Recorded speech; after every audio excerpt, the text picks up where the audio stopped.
Dun, dun, dun.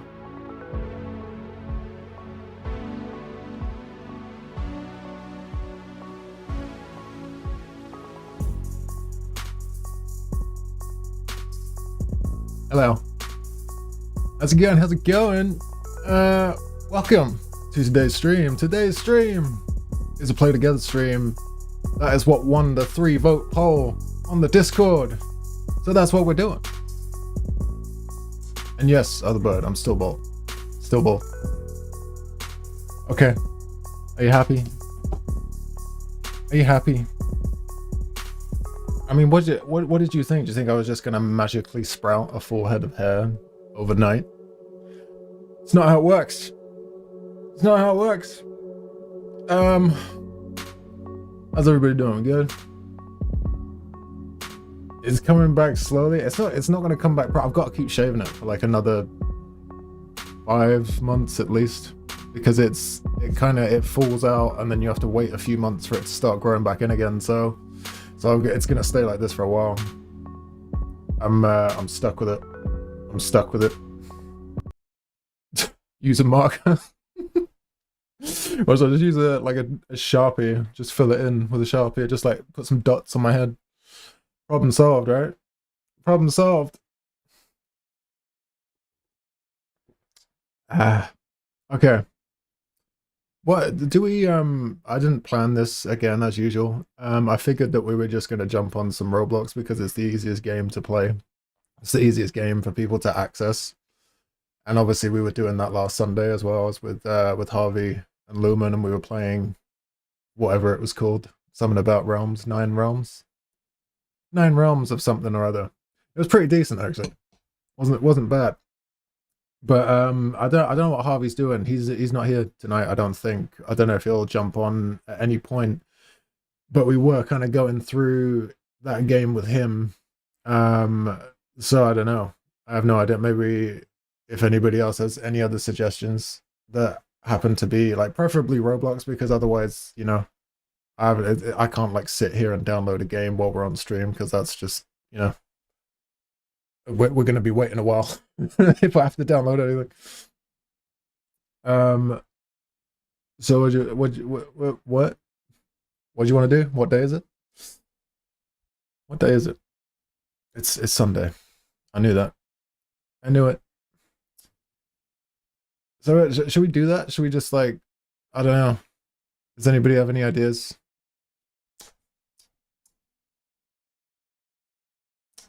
You've never played Roblox, really? Oh my god. That's a big confession right there. It's good, honestly. Like, I mean, I said last week, for me, it's like it was a tablet game for a long time, where I just did like obbies and shit when I was bored, and then I got a gaming PC, and then I discovered that there's a whole other side to Roblox. Like the engine that Roblox uses has improved so much over the years. So like there's some developers on there are getting like crazy creative with the games that they're putting on there now, like because it's so much more powerful than it used to be. So the potential that it has for the kind of games that you can have on there is just it's getting to that point where the sky is the limit. It's getting pretty insane. So you can play some really decent stuff on there. You know, like we were playing last week with the 9 realms game. You know, it's just, and we were looking at showcases as well. Like one of the showcases that Agent X showed us was pretty insane as well. It's like a spacey sci-fi one, and it looked absolutely beautiful. Really, really cool. Pretty sure it's Tuesday. Don't mind fuck me. Because I'll start believing you. I'll start believing you in a minute. Alright, hang on, I really don't know. I'm trying to think of one that we could just jump on. If you haven't got Roblox and you do want to jump on, I'd download it now. I mean, the reason we picked it is because it's a pretty easy game for everybody to access. It's, you know, you just download it straight off Google and you're good to go. So it's, you know, it's a pretty easy one to do because it runs off of its own player. You don't need to do it through Steam or any other kind of game thing, whatever they're called. Netflix gaming situation. I didn't get my Discord up as well. Lumen, did you have a game? Is he alive? Is he here? He was here a second ago. He's done a Houdini. He's Houdini'd on me. Yeah, you want to carry on with Realm? Realm of the Nine Portals? I feel bad doing it without Harvey though, because we were doing it with Harvey. So I feel like, you know, I don't want to be that, I don't want to do that to him, you know what I mean? I don't want to do him like that because we know Harvey. We love Harvey. He's the heart and soul of this channel. But he's not here right now, so I don't know what to do. Harvey seems to disappear. Yeah, he does. He has disappeared. But the thing is, you know what the ironic thing is? He's on Roblox right now. He's playing a game on Roblox right now. I can see on my screen. Oh, for God's sake, Harvey. What are you doing, man? What are you doing? He's playing Wait for 1 year right now. For God's sake, man. Alright, try and you're gonna go get him? Alright. You're gonna go get alright, while you do that, maybe we can just do something in the meantime. Should we just do some fucking what's it called? What was it that we were doing before? GeoGuessr, that was it. Maybe I can like get some GeoGuessr up, and then we'll try and locate Harvey, see if we can get him on board, and in the meantime, we'll just we'll do some side shit, some side quest stuff. Bear with me. Bear with me while I just load this up. Okay. Boom. Boom. Can I full screen this? Is it possible? Oh, there we go. That's better. That's better. He's AFK. Oh, for God's sake! God, I swear, like getting hold of that guy, man. It's really strange. Like I swear he's a vampire. Like I've got this theory. I've got this theory about Harvey. He is a vampire. He only comes out at night, like in the early hours, like 3, 4 o'clock in the morning. That's when he's alive and active. So maybe like I don't know. Maybe in his car. Maybe he's in his castle in Transylvania right now or something. I don't know. I don't know what this is looking like either. What's the road called? Bruxner Way. I mean, this could be UK. So Bruxner does sound a bit UK to me. Let's see if I can get a clue.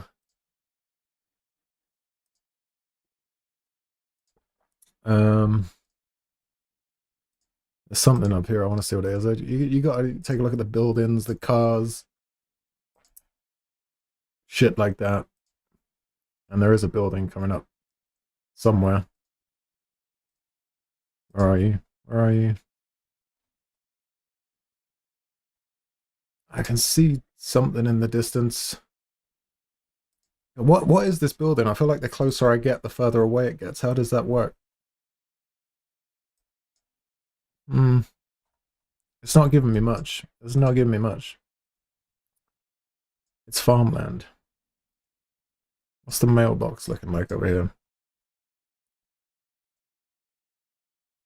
Actually, I don't know. Yeah, this don't know. This is actually feeling a little bit more American.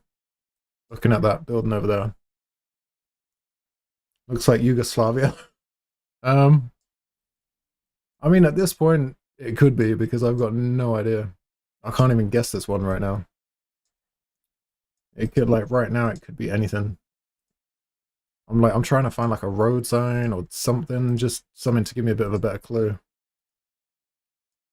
Ugh, the pixels are hurting my eyes. But it's nothing. It's just empty road. Look at it. It just goes on and on.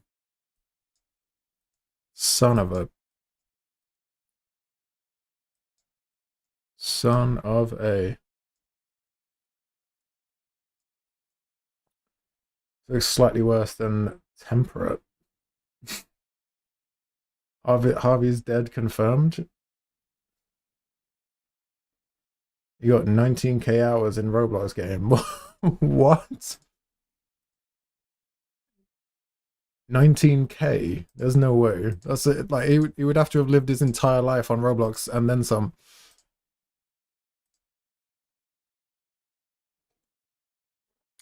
Temperate climate zone. Are you going? Other birds going by the climate zone right now? I mean, that's a risky tactic, but it might just pay off. You know, it might. Oh, wait, what's this? Oh, that doesn't give me anything. It's a 60. That doesn't give me jack. That doesn't give me jack. Can't it move like with a bit of fluidity as well? Like Jesus, every time I click there to move along, it's like time warping. Let's do the time warp again. There are some other buildings in the distance, but they're so far away. It's gonna take like 5 hours together.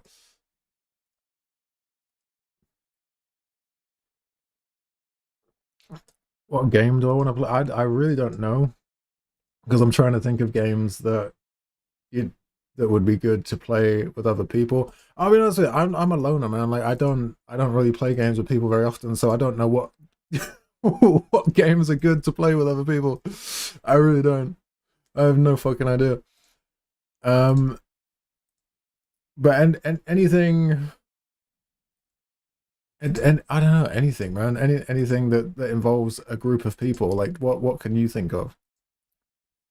And something that you think would be something that you think I'd like also, obviously.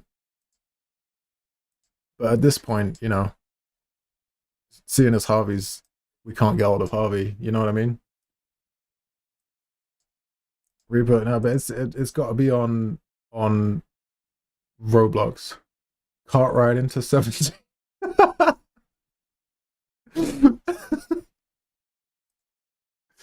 Cart ride into 17 pregnant hyenas. Yes, let's do it. Let's play it. Let's play it. No, brother, hang on. I just need to down this coffee first.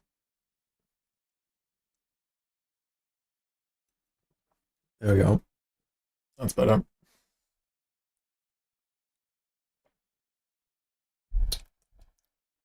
Should we guess this as well? Because I have no, I've literally got no idea. I'm gonna guess somewhere in America because I just don't know. I'm absolutely clueless on this one. It's Minnesota. Nope, it's Australia. Fair enough. Fair enough. Where was it? Where was it? It was in Mingula. Mingula, Australia. West Coast. There you have it. There you have it, ladies and gentlemen. Oh shit, now this game's making noise. Alright. There we go. That's better. Okay. We are now on Roblox. I'm just trying to think if there are any... Is there like a multiplayer section on here? Um, what's that? A periophobia is also an option. What is that? Oh, yeah, in game. Oh, in game. Yeah, that's what I think Harvey was talking about that actually. I think he wanted to do that at some point. So, right.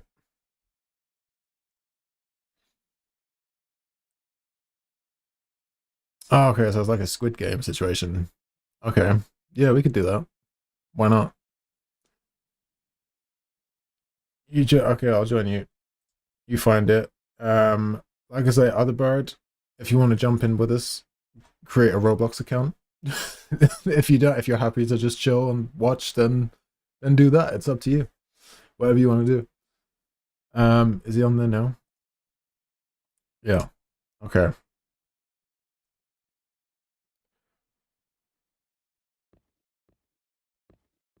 Alrighty.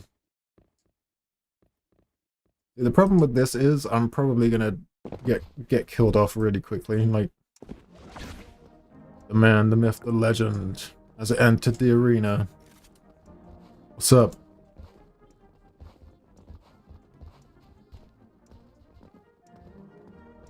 Alright, yeah, invite Harvey and see what happens. Let's invite. Check Discord. Bear with. Checking.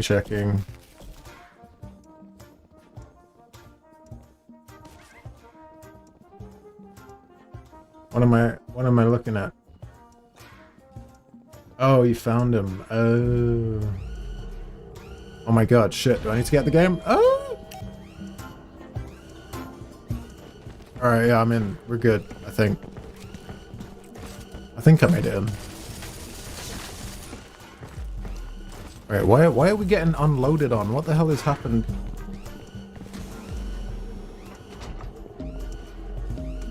Guys just came in, took out a load of people and left. What happened? It's not how this game's supposed to work, is it? I've seen the series.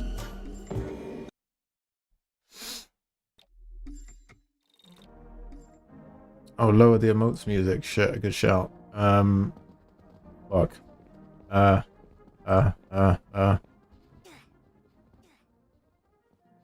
I just like, I don't know. You can't just lower the, can you just lower the actual music itself? Or does it have to be the whole game volume? Oh, here we go, I found it. Yeah, I'll just turn the music off, just to be safe. And then put that volume back up again. There we go.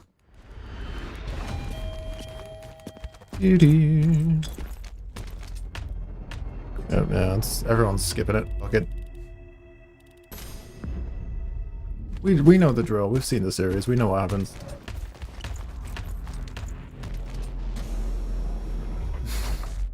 Not the game music, the emote music? What's... Oh, okay. Alright, done. Doesn't the music matter then?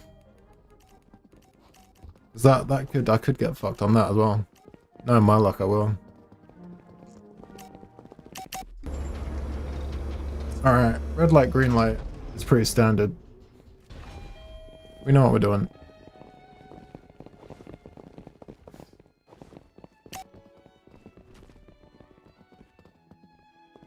Alright, Lumen, we gotta team up on this.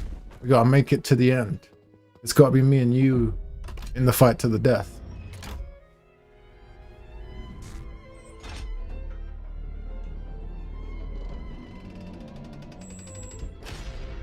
You think Bird was talking about the React actually won on the DC poll? React won? No, it did not. That is bullshit. No, oh no, Bird changed the vote. He changed it. It definitely was Play Together that won, I think. Oh shit. Oh my god, I almost died straight away. That was close. Yeah, we can do some React after this if you want. Just see how far we get. Because I'm bound to die pretty quickly.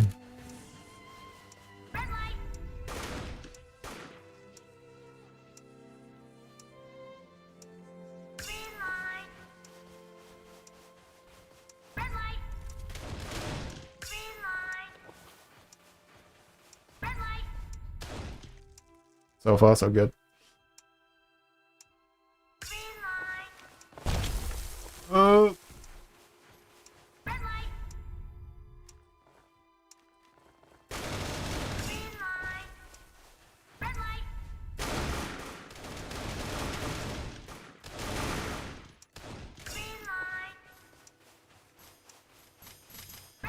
Yes, we're good. Okay. First round. First round's good.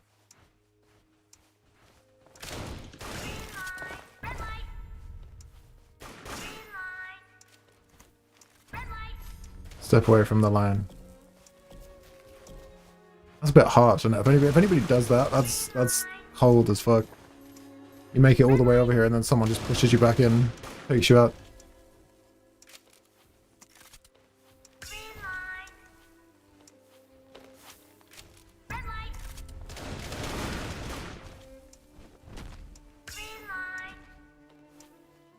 I'm actually forgetting the stages of this game as well. What comes after this one?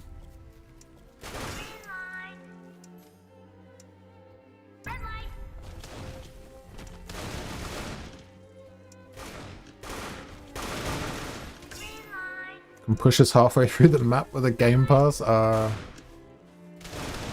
yeah, I can see it actually on the screen. It's a super push, yeah. Okay, that's a good one to take note of.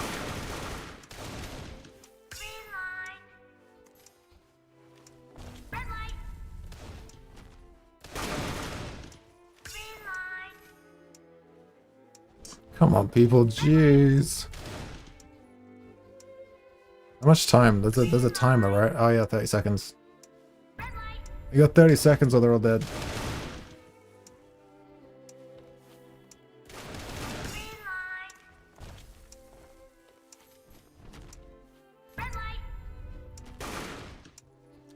Oh, I love how Lumen assumes I'm gonna die first. He's like, cook up some videos, other bird, because Ryan's bound to die first. He's like, you're probably right, to be fair, but you know, don't underestimate me. I've got hours on tablet on this game.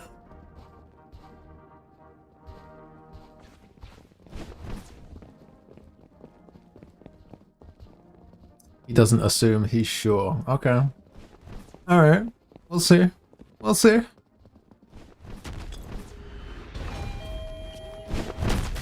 Oh my god, I just got super pushed.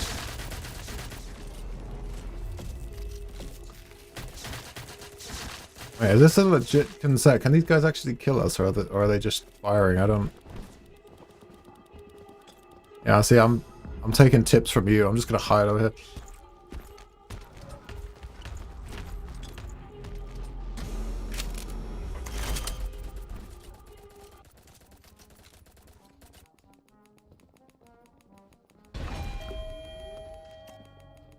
Alright, are we good?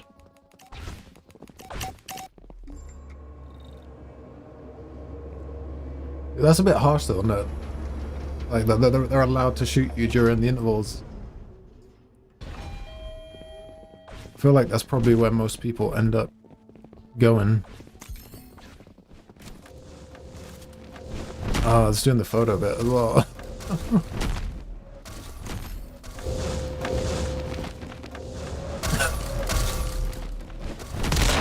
That's pretty cool.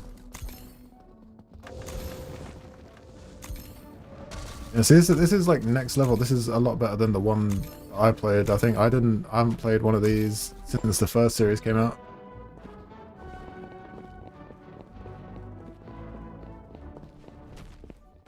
Can I not get done for this music?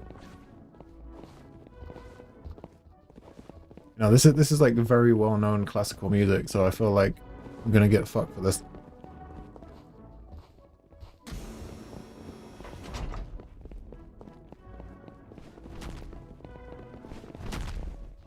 Please don't die on the log now. Okay.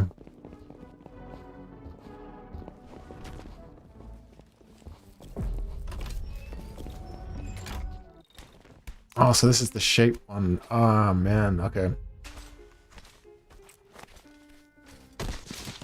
Oh, no. See, last time I did this, it was on tablet, so I don't know how I'm going to do it this time. This is really well thrown together, this one. I got a star. Okay, that's not too bad. I didn't get the umbrella. But how do we break them apart? Oh, that's the question. How is it done? Oh my god, are you oh! Okay. I think I got this down.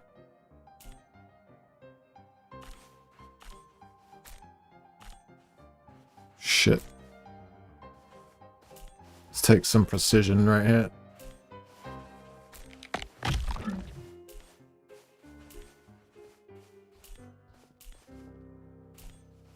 Oh my god. Attention.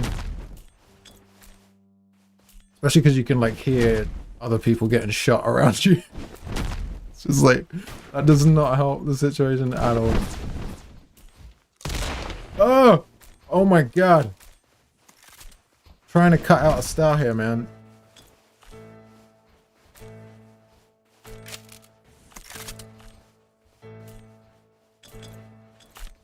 Yes! I made it! I did it. People are literally getting blown up. Alright, I'm alive. We're good. What shape did you get?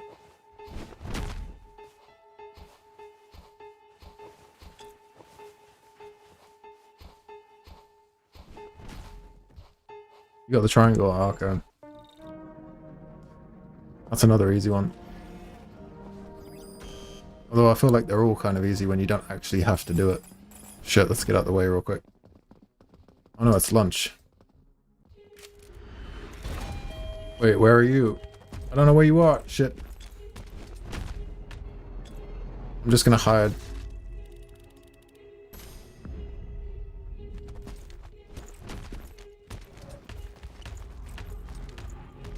No, I feel like if I just power in the corner, then I'm gonna be alright.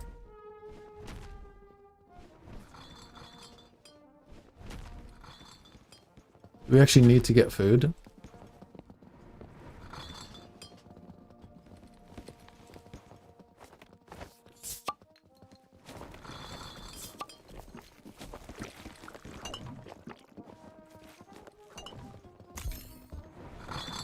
Okay.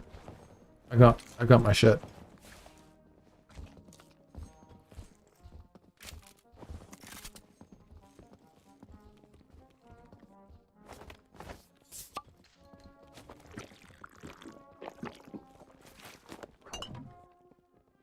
Wait, Lumen, where are you? You're saying follow me? I got no idea. Oh, there you are. Okay. Alright. I'm with you. I'm with you. Oh shit. Oh shit.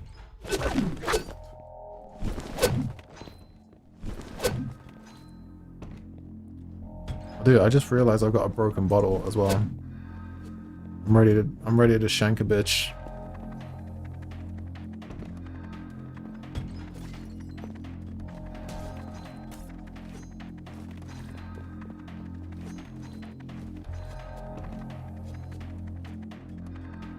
As it just lock me in the cubicle and leave me there.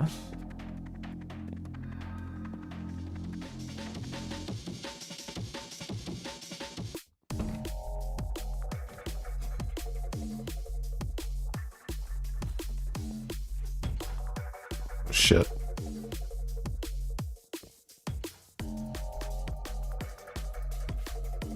Okay, who's actually supposed to be coming for us right now? Or is it just one of them, like, free-for-all?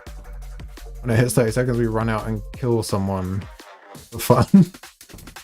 Just for the lols. I don't know, man. I don't know. Maybe it's better to just, like, play it safe.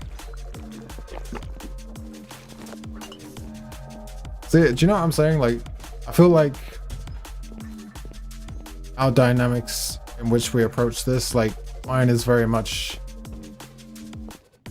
the main dude, and then yours is the evil fucker. He's like, yeah, let's just go kill someone for fun. Now let me. Shit! It's kicking off. It's kicking off.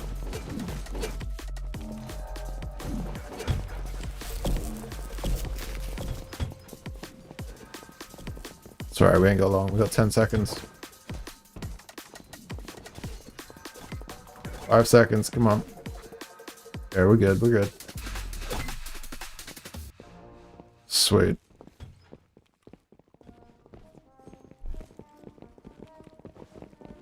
See, everyone's just been like massacring each other, and then it just goes back to chill, classical. Everyone's friendly again. Oh no, shit. Don't get shot. Don't get shot. Announce for the next game: tug of war or hide and seek. What should we do? What's the easiest? What's our easiest chances of making it through? Hide and seek. Okay, I'll do that. Actually, I do want to see the hide and seek one actually, because I love the set design in the series for that one. That was really cool. I want to see how they've done it on here.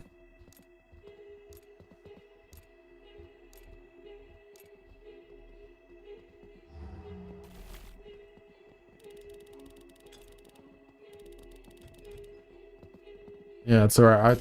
I picked... Actually, yeah, we don't know what color we are yet, do we? Yeah, I don't know if I'm going to be a Shanker or a non-Shanker. We'll have to find out.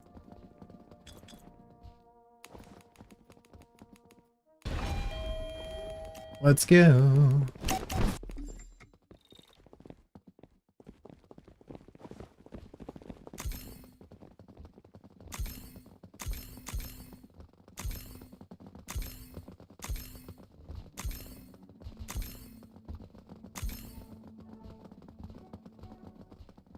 Do, do, do, do. Do, do, do, do, do. All right, who are we gonna be? Why are you going all like exorcist on me right now? What are you doing? You're gonna start vomiting and head's gonna start spinning around. All right, so we got knife and we got key, but we don't know what we're gonna be. Bam, bam, bam. Bam, bam, bam. Oh, yeah, I got key, I think. Or did I? Actually, wait, I don't know. Oh, we're about to find out.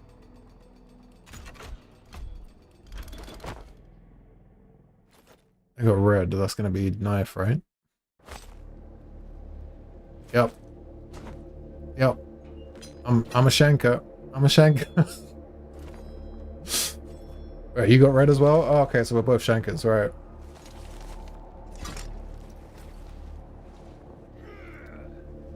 Alright, let's split and try to find someone. Okay.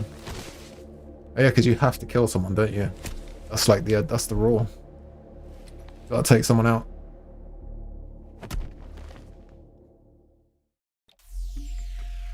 Alright. Okay. Oh god. Oh god. Oh look, yeah, it looks just like the film. It's amazing. Sweet. That's so cool.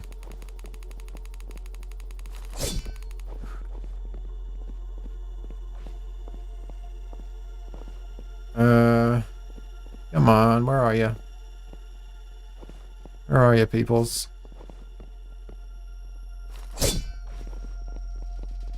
Hey, who's he? Oh, he's on. Oh, he's a red. Okay. Oh my god, where is everybody? Oh, I only got. Oh, it's you.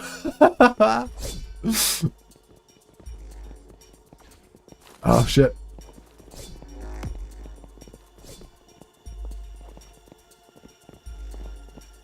Dude, where the hell are they all?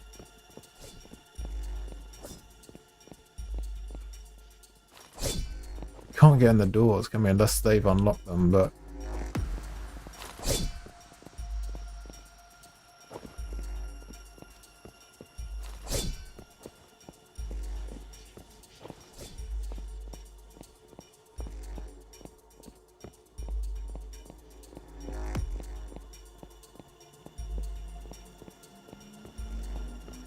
There's still 6 people. I just found a key. Can I pick it up? I don't know if I can pick it up.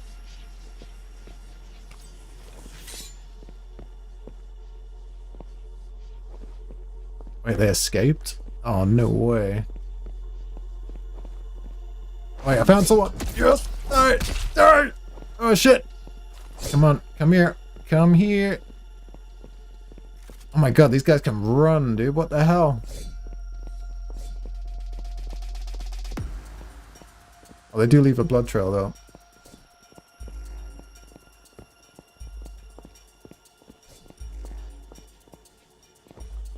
Ah, I lost him. Shit.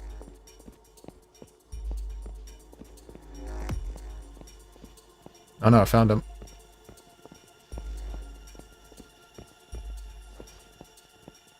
Oh, dude, it's not fair. They can move so quick.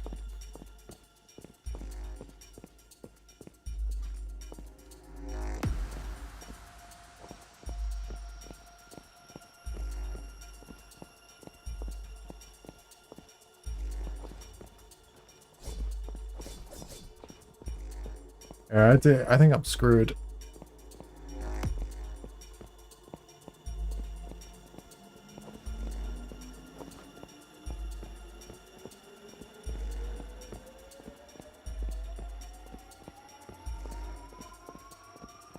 25 seconds away in the height of the reveal. Revealed where?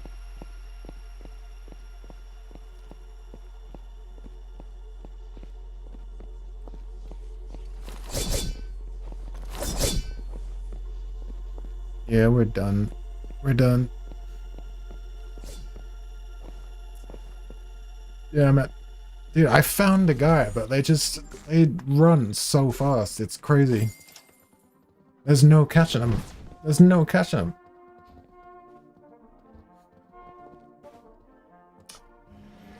Alright. Well, we're done. We're done. They run like that when you hit them. Yeah. I mean, yeah, I hit him, I think, once or twice. But then he just started sprinting like freaking Usain Bolt, and there was just no catching the guy. Alright, yeah, let's jump off this. Okay.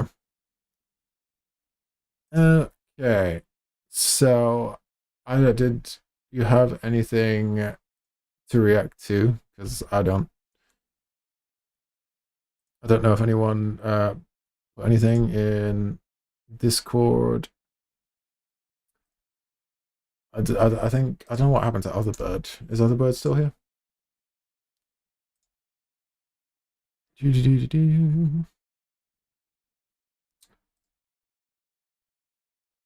Let me know. We got lots of things. Oh yeah, actually, I'm forgetting we actually have a whole React section as well, don't we, in the bloody thing? Okay, let's take a look. What do we got? We got the man who saved the world. The CIA's animal agents.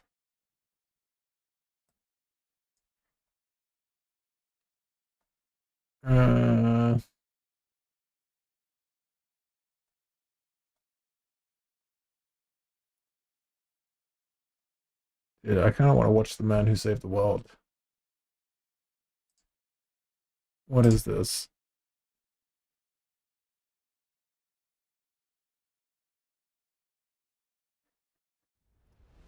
You want to watch this one first?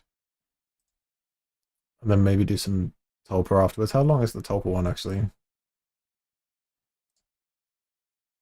Let me see. You got Tulpa Part 2, Tulpa Part 1. I don't know. We never watched Tulpa Part 1, did we? Yeah, so maybe I'll load those up as well.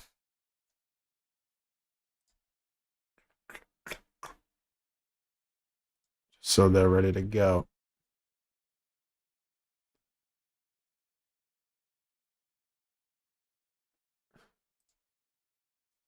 Yeah, video games, but without the games. Well, you know, we ran out of ink game. We died. We died on ink game, so we're switching over to React. If that's what you want to do, anyway. I mean, you know, it's open.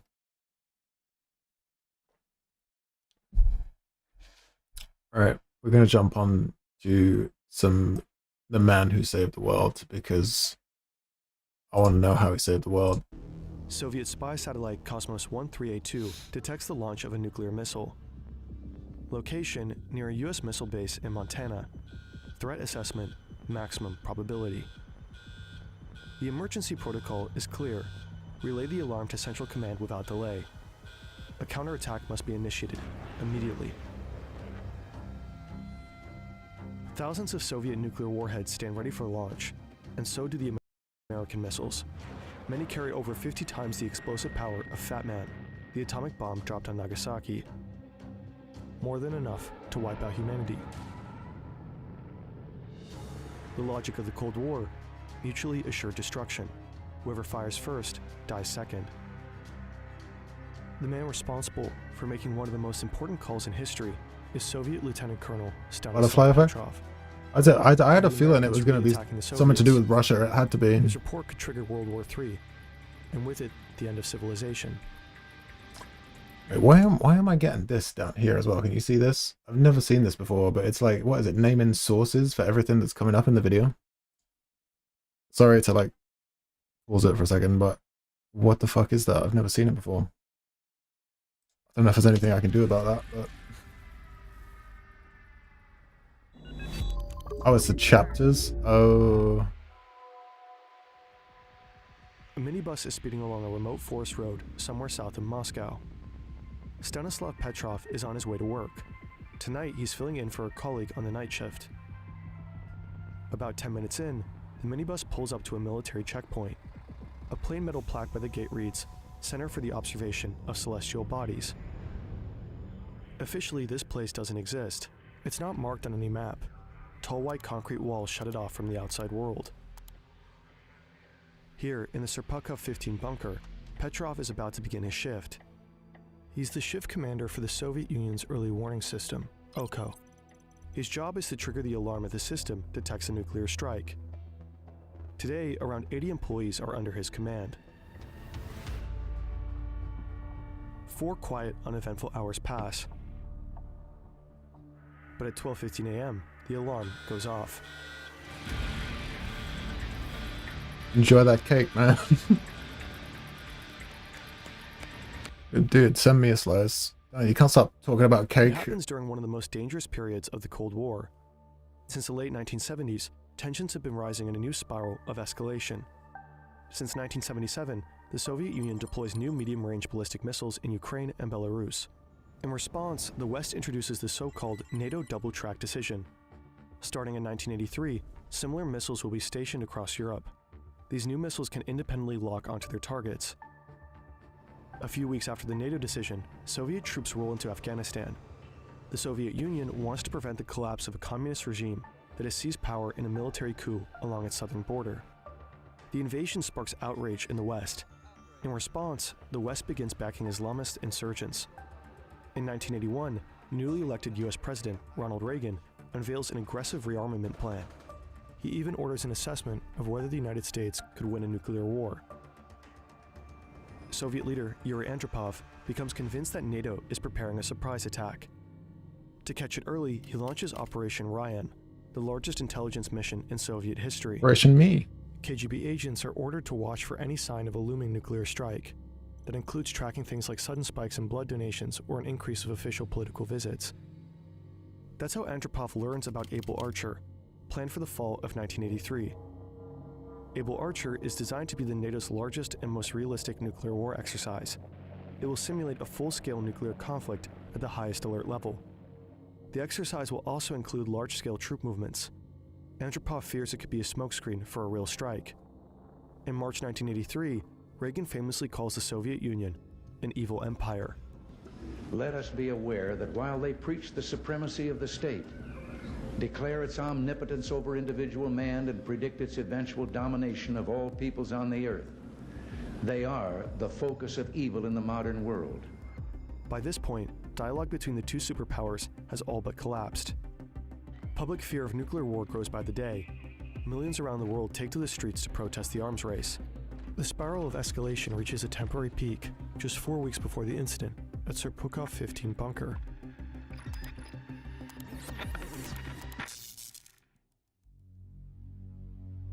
It's September 1st, 1983. A South Korean Boeing 747 is en route from New York to Seoul. On board, 269 civilians, including 61 Americans and a US congressman. What they don't know, the plane has veered off course. A misprogrammed autopilot is steering them straight into Soviet airspace. To the Soviets, every unexpected move looks like espionage. Soviet fighter jets scramble into the sky, one of them flown by Major General Gennady Osipovich. He spots a large passenger plane, its navigation lights clearly visible, not exactly what you'd expect from a spy plane. Osipovich radios in his report. The order from Moscow is clear: destroy the target. After a brief back and forth, he fires a warning shot. No reaction from the passenger plane. Then he launches 2 missiles.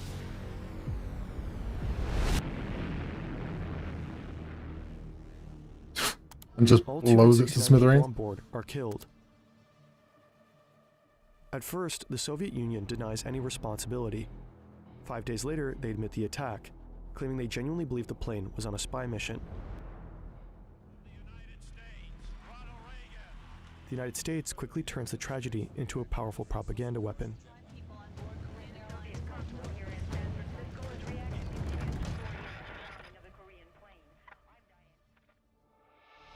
Before the night of September 26, 1983, tensions were hanging heavy in the Serpukhov 15 bunker. Petrov grabs the microphone and shouts, "Everybody to their stations. Follow my orders, check all equipment, and report."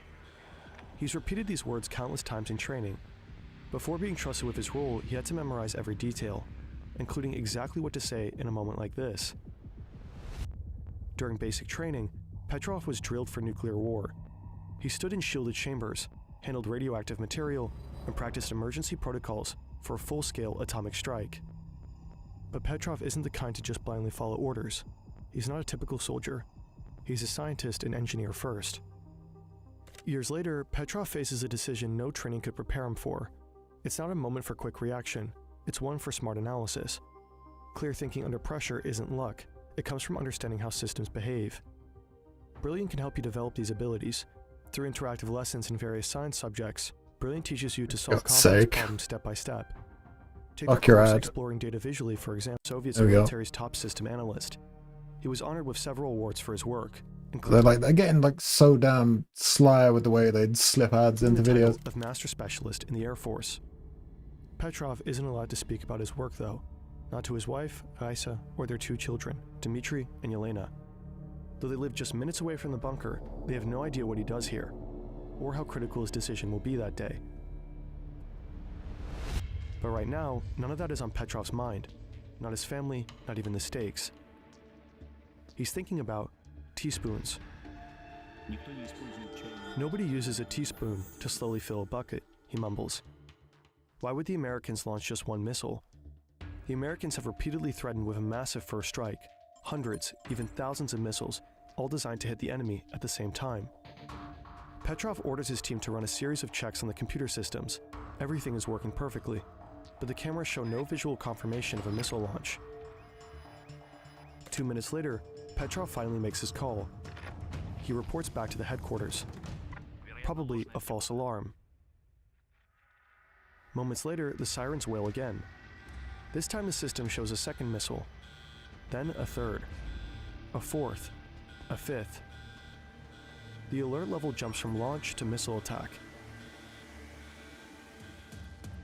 Petrov knows the warning system inside and out. He helped to build it. He wrote the software and the manual. The Soviets had rushed to develop OCO after falling behind the Americans. They've been using a similar technology for over a decade. The Soviet system has been operational for less than a year. OCO, Russian for eye, is built to monitor Earth using a network of observation satellites. The satellites feed their data directly into an M10 supercomputer. The machine runs a complex 29-step algorithm to determine if a missile attack is underway, all in near real time. But Petrov doesn't trust the computer. The maximum probability warning feels wrong to him. It's too certain. He and his team see no other signs of a nuclear launch.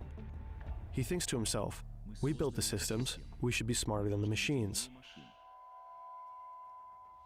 Petrov reports a second false alarm. What follows are the longest 17 minutes of Petrov's life. That's how long it would take US missiles to reach Soviet soil. Thousands of US ballistic missiles are primed for launch at key strategic locations, such as here, here, and here. Just one Minuteman III missile, armed with 3 warheads, could simultaneously obliterate the Kremlin's military command, flatten an airbase, and vaporize a submarine harbor. If nuclear war breaks out, thousands of cities would vanish in minutes. Hundreds of millions of people would die instantly.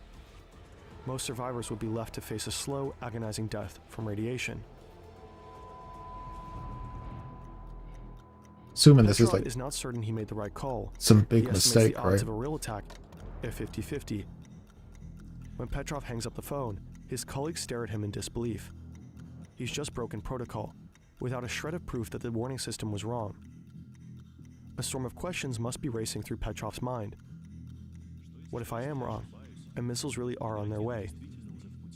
Would that be my fault? But what if it is a false alarm? Could I live with millions of lives on my conscience?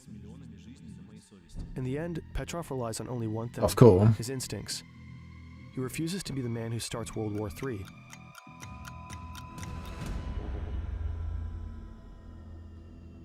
It 17 minutes does pass. nothing. No missiles appear on radar. No explosion on camera. Petrov was right. It was a false alarm. That's so bad. Oh my god. Like if it had been a different guy sitting in his position, you know, like that could have gone Later, an very investigative badly. committee uncovers the cause of the false alarm. A rare and almost deadly chain of coincidences. A unique alignment of high-altitude clouds and sunlight produced a reflection, one the satellite mistook for a missile launch. Oh my And all of god. this happened directly over an American military base. The satellite's sensors Wow. were overly sensitive to light reflections. At the time of the alert, the sun was setting over Montana. That boundary between day and night often produces unclear satellite images. Immediately after the incident, this vulnerability was corrected. A while later, the system got an upgrade. The new OCO-1 generation could also determine the exact trajectory and thus the intended target of a nuclear missile. But the system would never again display a warning. The man who saved the world from nuclear war was never recognized as a hero in his own country. No public honor, no monument, not even a promotion. Instead, his supervisor asked him why he hadn't logged the incident properly. Petrov explained. He had the phone in one hand, the microphone in the other. He didn't have a third, and writing it down later would have been forgery. He received a formal reprimand. Apparently, the military leadership was less interested in the truth and more in finding a scapegoat for the system's failure. A year later, Petrov was forced to submit a request to leave the military of his own accord. Whether it was truly voluntary is highly doubtful. After that, Petrov moves with his family to a quiet suburb outside Moscow. For nearly a decade, he works at the research institute that built the OCO system. For years, he tells no one what happened that September night, 1983, not even his family. But 10 years later, shortly after the collapse of the Soviet Union, Petrov's former superior reveals the incident in the Russian military newspaper, Pravda. Still, almost no one in Russia hears about it. Petrov retires in 1994. His monthly pension is about $55. He cannot afford a telephone. At times, he has to scrounge for food. During this period, he cares for his seriously ill wife, Raisa. In 1997, she passes away.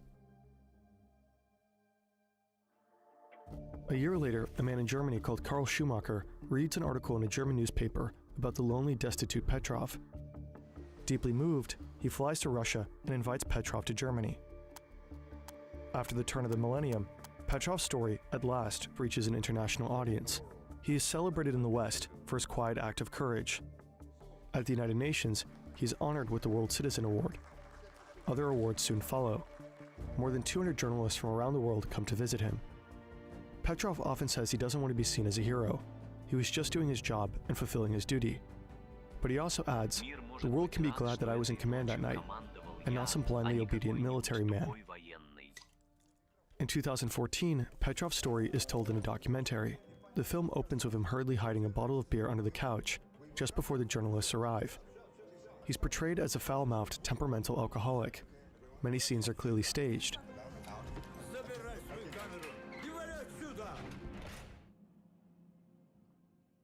Petrov later claims that he was forced to use particularly vulgar language on camera. For his participation, he receives a compensation of $3,000. In September 2017, Karl Schumacher calls to wish Petrov a happy 78th birthday. But this time, it isn't Petrov who answers, it's his son. He tells him that Petrov has died a few months earlier, quietly, without the world noticing. The man places an obituary in a local German newspaper. Only then does the public learn that Stanislav Petrov has passed away. 2 years later, a memorial plaque is unveiled in his honor in Oberhausen, Germany. In Russia, however, for a long time the incident remains mostly a secret.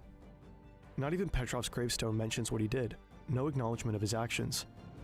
In 2022, The independent Russian YouTube channel, Reduxia, releases a documentary on Stanislav Petrov.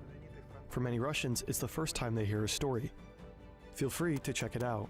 The video has English subtitles. More than 40 years after the incident, the nuclear bomb is once again wielded as a tool of political power. Nearly all the major disarmament treaties signed in the late 1980s have either expired or been unilaterally abandoned. The international security architecture built during that era has largely collapsed. Today, nearly all nuclear-armed states are rearming. Their nuclear arsenals are being continuously modernized. In 2025, the doomsday clock stands at 89 seconds to midnight, closer to global catastrophe than ever before, according to the world's leading nuclear scientists. Well, maybe not as close as on that fateful September night, more than 40 years ago.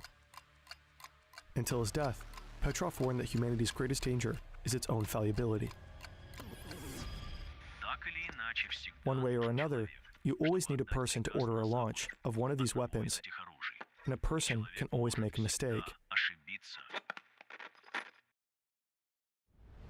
Wild, man. So- Absolutely wild. I wonder how many times something like that has happened, because I bet there's a fair few instances like that where we were really close to like global nuclear war, and then something happened that stopped it. Like in this case, it was just a guy going, "No, it just doesn't feel right. It just feels like it, it could be a false alarm, so I'm not going to hit the button." Like, I've just got a feeling that something buggy is happening here. Machines glitching out a little bit, so I'm not going to hit the button. I'm not going to kill millions of people. But I can't believe that all because of a cloud. That's absolutely insane. I mean, that's some seriously faulty technology then, isn't that, really? Something that you're relying on to let your country know that there are nuclear missiles flying towards you that are going to take out millions of people, and it gets triggered by a cloud. Wow. Yeah, how the hell are we still alive? That's what I want to know. That's absolutely insane. How are we still here?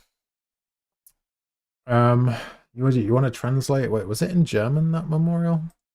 To a quiet suburb outside Moscow. Let me try and For find it nearly a again. decade, he works at the research institute that built the Oko system. For years, he tells no one what happened that September night. For his participation, he received, but this time it isn't clear, quietly, without the world noticing. The man. There you go. Did you want to translate it?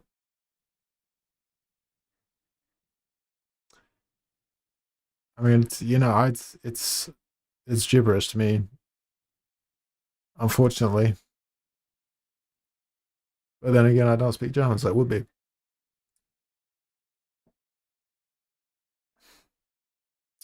He was known as the man who saved the world. Only it became known that he died at the 19th of May 2017. On the 26th of September 1983.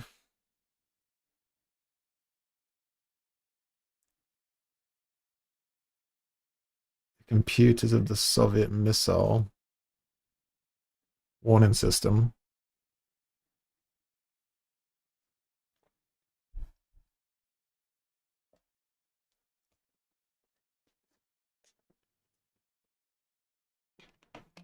reported the start of 5 US American intercontinental missiles, the offer. So it's basically just giving us the rundown so we know what happened, or who he was and what he did for the world.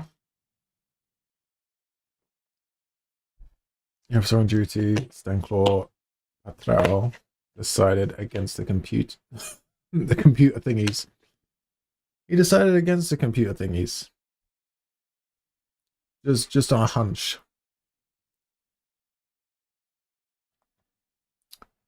Yeah, I cannot believe. So this is exactly the kind of shit I'm talking about when it's, like humanity is going to be its own demise. Like the stupidity of man is going to end us at some point. It's bound to happen, isn't it? I mean, look how close it was to happening there. If it wasn't for this guy, if it was some other dude sitting there who, didn't have as many brain cells as Stanislaw, we could all be dead right now. Wild.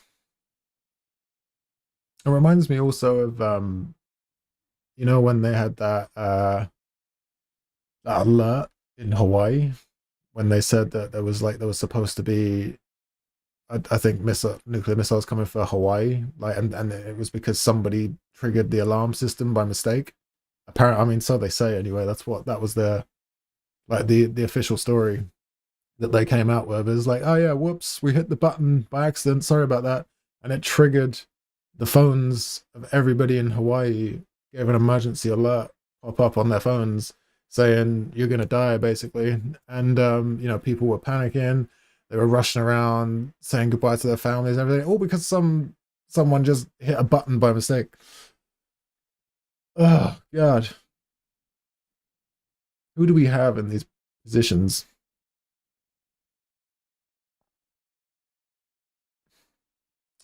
Oh, that was a fun video too. What, this channel? Yeah, I wouldn't be surprised if it was actually, but yeah, it was crazy. When I remember hearing about that, just thinking, but I think that would be my reaction though. Like I would want to call bullshit on it if that happened to me. If it happened here, for example, in the UK, and I just got like a message up on my phone and it said nuclear missiles are coming your way, I'd just be like, nah, I don't know about this. I'm just gonna carry on playing this game for a bit, and then I'll just listen out for some sounds, and then if I hear anything, I'll run downstairs and say goodbye to everybody. But only then. Only then.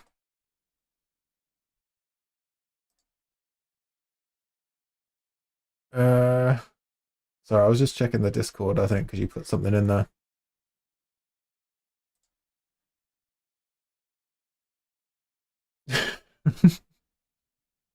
How did you know Bird was German? I mean, to be fair, just because Bird speaks German doesn't necessarily mean that they are, but there's a good chance, right? Oh man. All right, so you know what I want to do? Should we go? Actually, should we go back to the wheel? Should we go back to the sacred holy wheel, and then we can do the picks. So who picked? I guess well, that one was in the React suggestion, so I guess it didn't really count for who picked that one because I just randomly picked it out of the Discord. But we might as well just let the wheel. I picked last time. Does it count though? Because I picked it out of the Discord, but then again I did pick it. Yeah, you're right. I'll let you guys pick this one. Fair enough. All right, Lumen. It is your pick. And then I'm gonna remove you just for next time. Okay.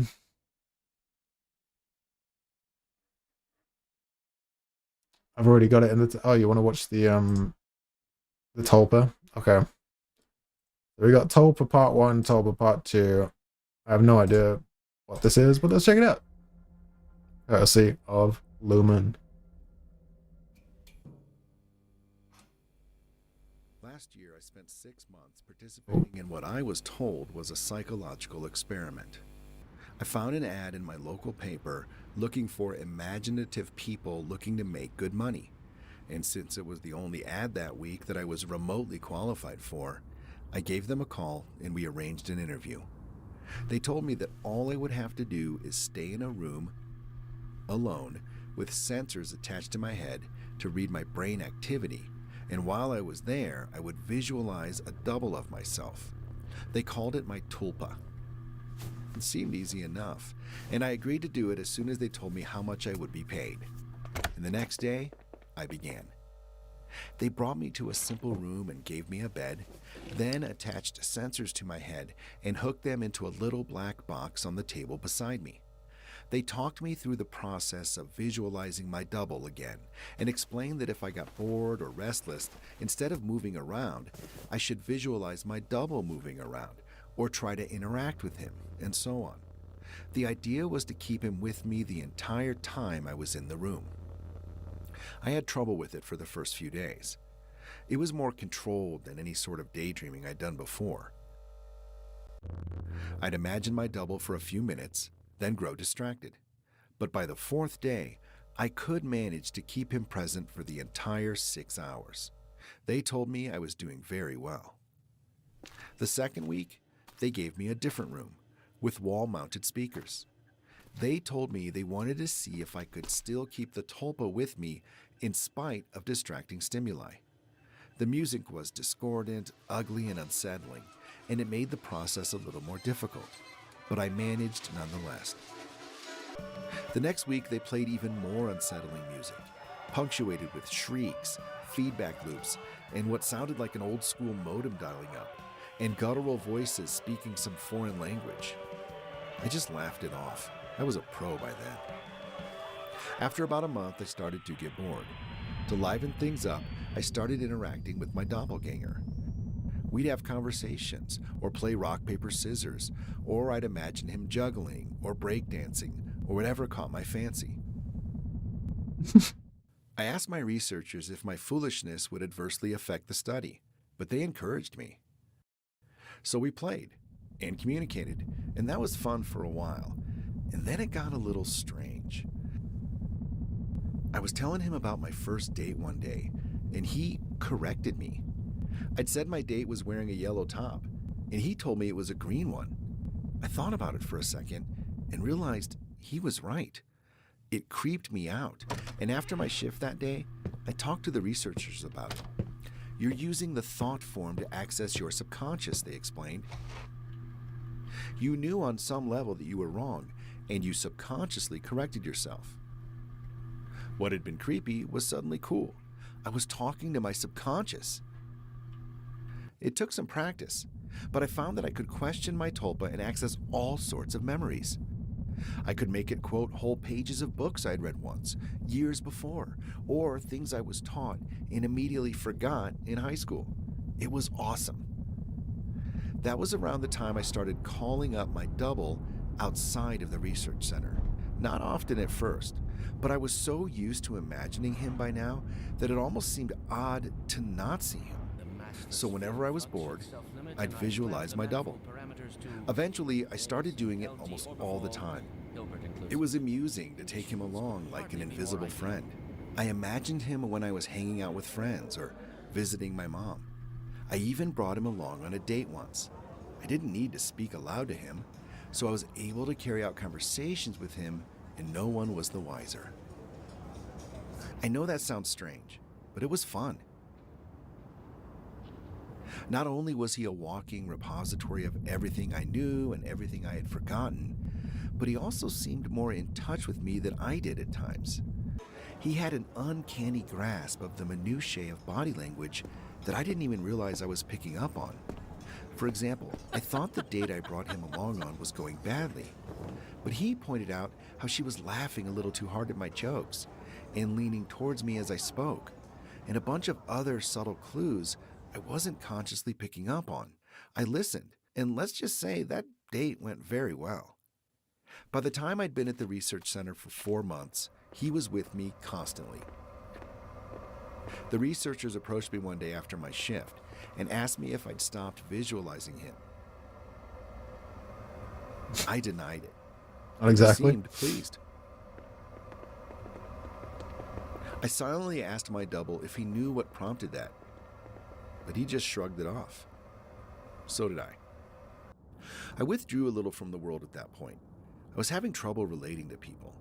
It seemed to me that they were so confused and unsure of themselves, while I had a manifestation of myself to confer with. It made socializing awkward. Nobody else seemed aware of the reasons behind their actions, why some things made them mad and others made them laugh.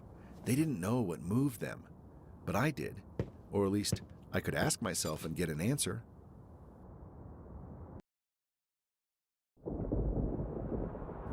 A friend confronted me one evening. He pounded at the door until I answered it. You haven't answered when I called you in fucking weeks, you dick! What's your fucking problem? I was about to apologize to him, and probably would have offered to hit the bars with him that night. But my tulpa grew suddenly furious. Hit him, it said. And before I knew what I was doing, I heard his nose break.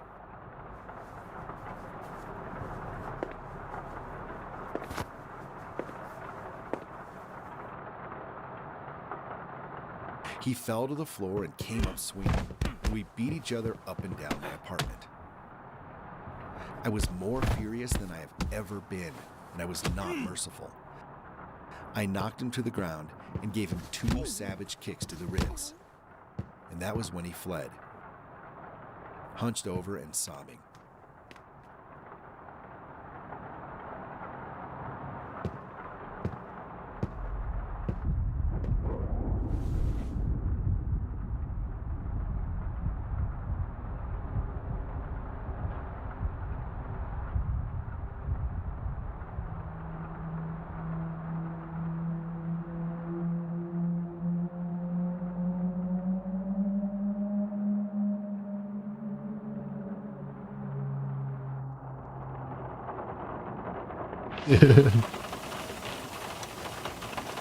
This could make such a good horror film, like or thriller or something like that, like psychological thriller.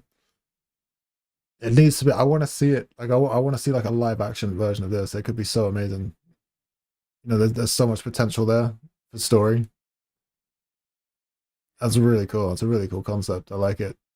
I'm trying to think if I've seen kind of similar things where you've got your self-conscious there with you, but not quite like this, where it starts in like a research facility scenario where you've actually kind of almost like manifested this version of yourself through months and months of going into this facility every day and conducting experiments with researchers. I love how that, you know, that's how it kind of develops, and that's how he becomes that person that's always there. Yeah, that's a great setup to have a version of your, like a real life version of your conscious right there next to you. There is a part 2. So yeah, we'll watch part 2 as well, because I'm kind of into this. So we'll check that out in a second. As long as the entire stream isn't horror. Other Bread doesn't like horror. We've noticed that in the past. Oh man. I mean, it's okay. We like what we like, you know.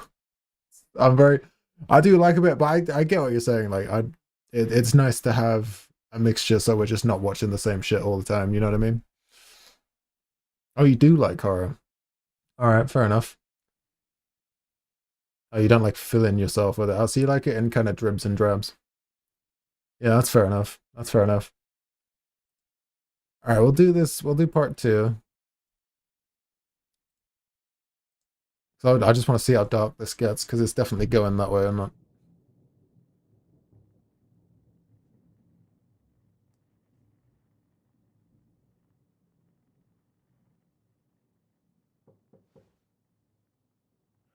The police were by a few minutes later.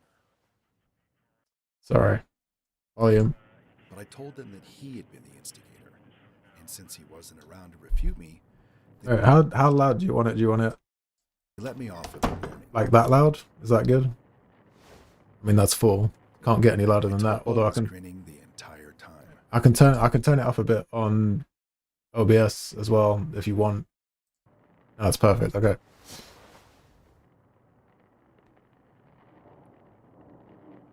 I That spent smile. the night crowing about my victory and sneering over how badly I'd beaten my friend.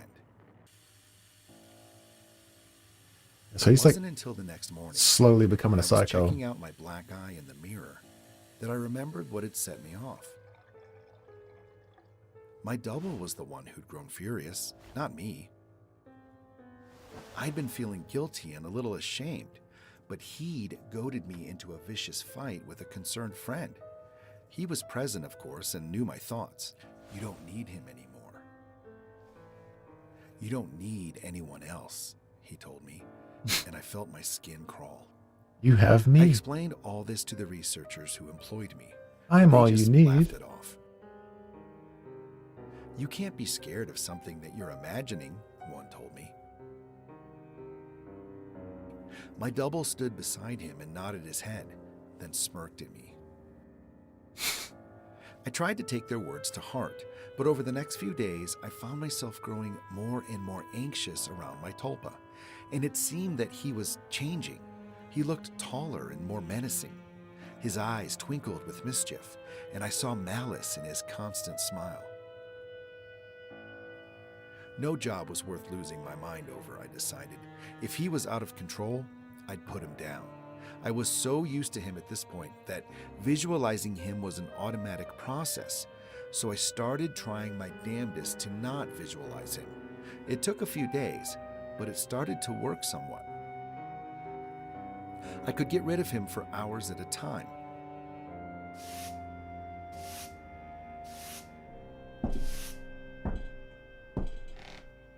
But every time he came back, he seemed worse. His skin seemed ashen. Just gets His taller teeth every time. more pointed. He hissed and gibbered and threatened and swore.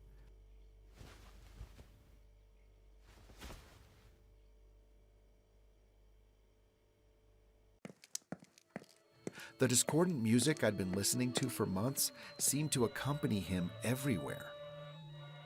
Even when I was at home, I'd relax and slip up, no longer concentrating on not seeing him. And there he'd be, Oh my and that god. howling noise with him. I was still visiting the research center and spending my 6 hours there. I needed the money, and I thought they weren't aware that I was actively not visualizing my tulpa.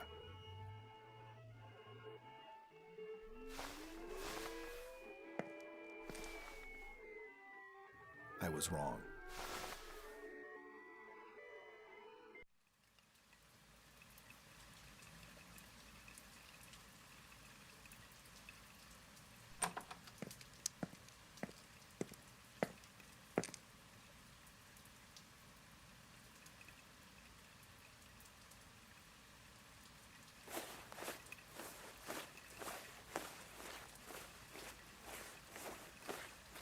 Alright. Let me try and make it a little bit louder in OBS quick.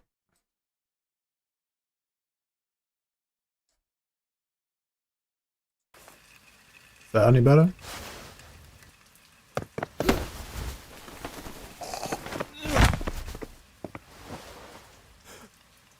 Oh damn. That better? Yeah? Okay, cool. Oh good. What kind of Black Ops shit is going on here?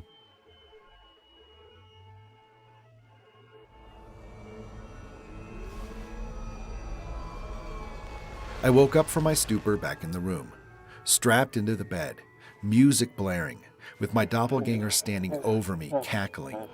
He hardly looked human Oh anymore. my god. His features were twisted. His eyes were sunken in their sockets and filmed over like a corpse's. He was much taller than me, but hunched over. His hands were twisted, and the fingernails were like talons. He was, in short, fucking terrifying. I tried to will him away, Looks pretty but I terrifying. just couldn't seem to concentrate. He giggled and tapped the IV in my arm. I thrashed in my restraints as best I could, but could hardly move at all. They're pumping you full of the good shit, I think. How's the mind? All fuzzy? He leaned closer and closer as he spoke. I gagged. His breath smelled like spoiled meat. I tried to focus, That must have but bad couldn't smell. banish him. The next few weeks were terrible. Every so often, someone in a doctor's coat would come in and inject me with something, or force feed me a pill. They kept me dizzy and unfocused, and sometimes left me hallucinating or delusional. My thought form was still present, constantly mocking. He interacted with, or perhaps caused, my delusions. I hallucinated that my mother was there, scolding me, and then he cut her throat, and her blood showered me. It was so real that I could Lovely. taste it. The doctors never spoke to me. I begged at times, screamed, hurled invectives, demanded answers. They never spoke to me. They may have talked to my tulpa, my personal monster. I'm not sure. I was so doped and confused that it may have just been more delusion. But I remember them talking with him. I grew convinced that he was the real one, and I was the thought form. He encouraged that line of thought at times, mocked me at others. Another thing that So I pray was a stupid. delusion, he could touch me. More than that, he could Oh. hurt me. He'd poke and prod at me if he felt I wasn't paying enough attention to him. Once he grabbed my testicles and squeezed until I told him I loved him. Another time, he slashed my forearm with one of his talons. Where is I this still have going? a scar.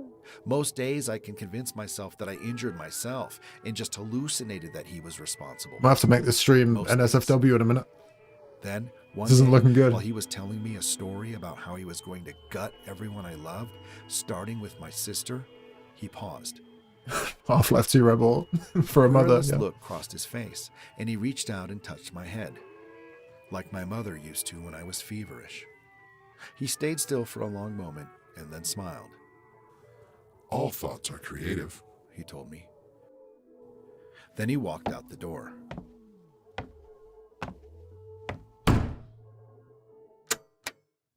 Three hours later, I was given an injection and passed out. I awoke Let alone. unrestrained.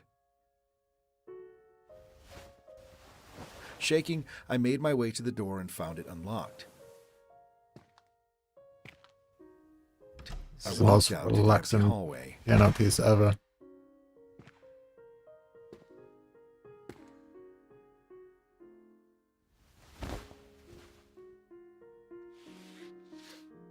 And then ran. I stumbled more than once, but I made it down the stairs and out into the lot behind the building. There, I collapsed, weeping like a child. I knew I had to keep moving, but I couldn't manage it.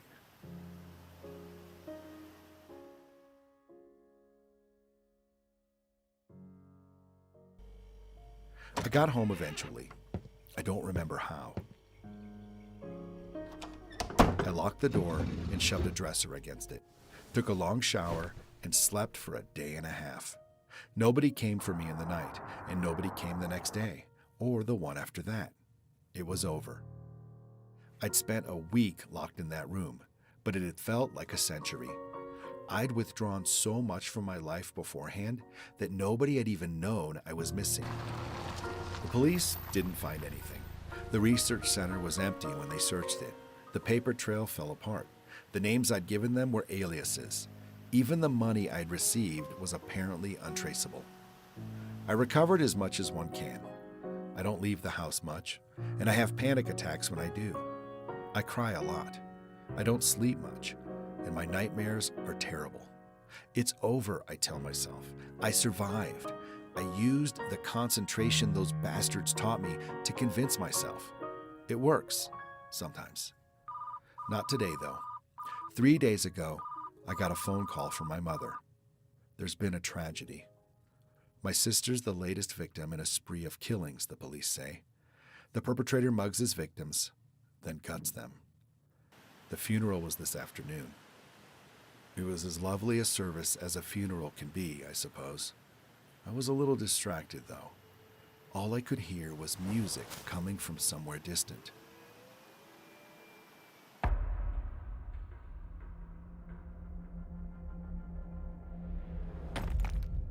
Oh, he's real?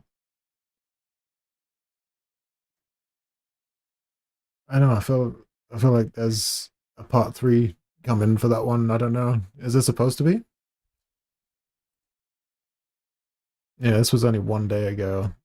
So I got a feeling that one doesn't end there.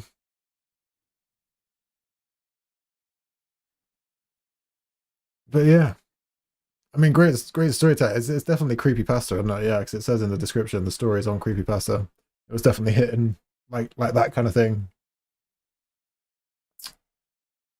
Yeah, that's some of these just I've read quite a few creepypastas actually that just need to be made into films. Like it's just gold. It's gold just sitting there that isn't being utilized. They're too busy churning out fucking reboots and remakes instead of actually trying to find some decent shit. All right. Yeah.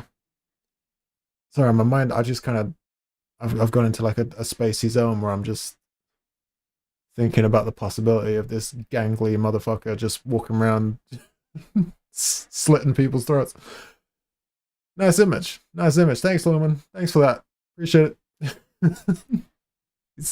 he's always bringing the vibes. He's always bringing the positive vibes on the stream. You gotta love it. You gotta love it.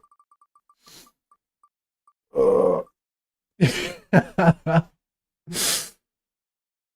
always here to provide. Always here to provide the positive energy that definitely doesn't lead you into a state of existential crisis. Bird, you're up. Do you have anything? Oh, he's prepared. That's what we like. That's what we like to hear. Shit, my mug bomb has been on this whole time. Fuck. I don't know, I've burnt a hole in the thing because it does get really hot. God, why is it not turning off? Jesus. That's better. Alright, did you put it in the Discord? Let me check. Hang on. You have no choice. We're talking about Straftat. Alright. If that's what you want. That's what you want.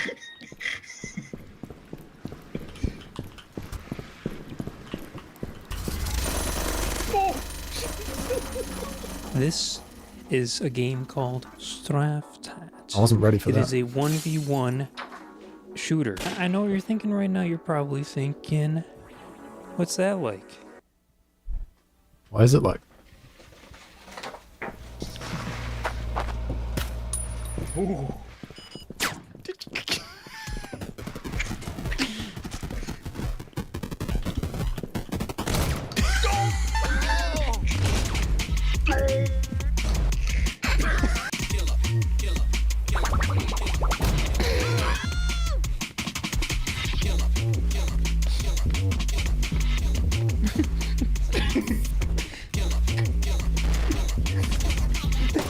If this game looks familiar to you, that's because it's made by the same guys that made the BABD game. That's right.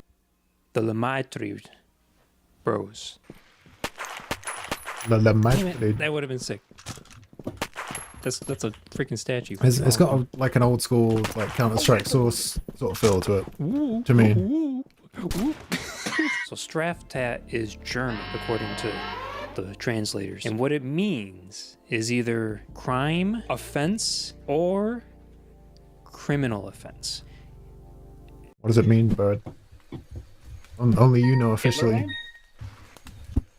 Can't rely on Google. What'd you say? Shit. It's the name of the level. This is taking me back to Halo. Right? This is We're amazing. messing with it. It's correct. Okay, so that means criminal I wish you'd offense. do with this. This game's like a combination of intimate brutality and the thrill of the hunt. Ooh! The M2000. He saw me. I want to go back to where you just were.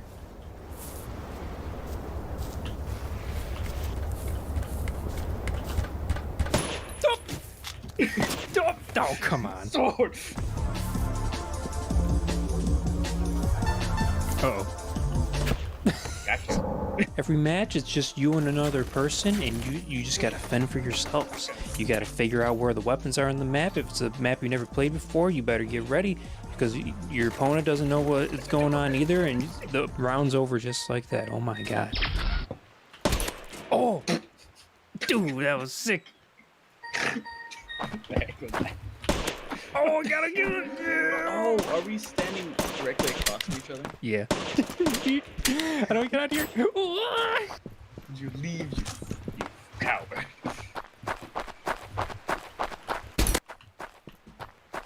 So that's like What is that? Oh, this that's is your hat. real, right?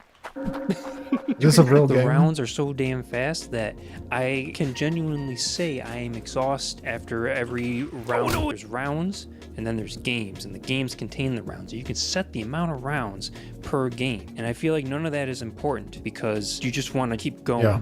You don't even care who wins up to whatever amount of I mean, points you is set. this, You is don't this have guy to one of the deal creators? with Is he just trying to? He's doing a sell job on me. spending He's like longer than 30 seconds he's like, you in a need to map. play this game. It's German.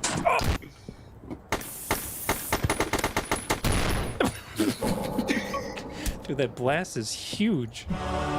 What else is on this level? Oh, dude, there's a cleaver. What? I do love the Yeah, look of let me it show though. you. Like this, 1v1 it's just is like not a reminds me of concept the new to Strat. the FPS It's games. been around of for my as childhood. long as gaming's been invented. Pong. But there's something about when you design your game specifically 1v1.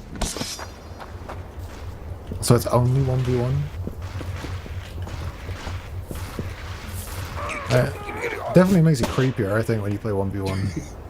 Because you just know they're out there, especially when you don't know where they are. I'll even go 'Cause as you just far know they're as out to there say somewhere that coming this for you. is the best 1v1 game ever made in terms of like first-person shooters. My tinnitus just kicked in.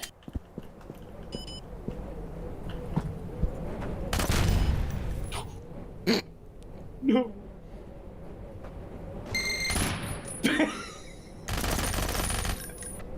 That's a proximity mine. Oh. I can pick up your previous dead body. I wonder if I can hit you with it. I can't let go of it. Oh, there we go. I think the creators The are thing is French. the UI. Very inspired game, I'll say. Look at it. Look at it. It moves around. Oh gosh. It does move around. What is it supposed to be though?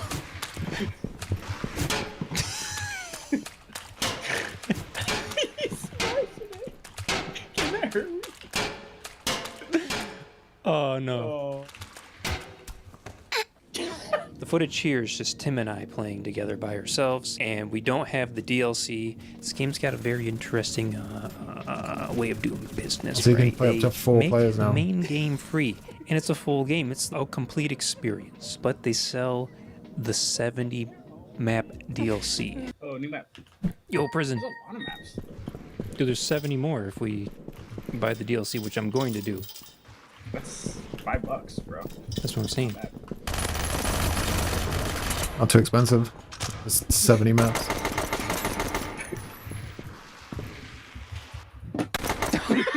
Dude, I just outplayed you. Take that. Oh gosh. Oh, I gave you my got your gun. Stupid idiot.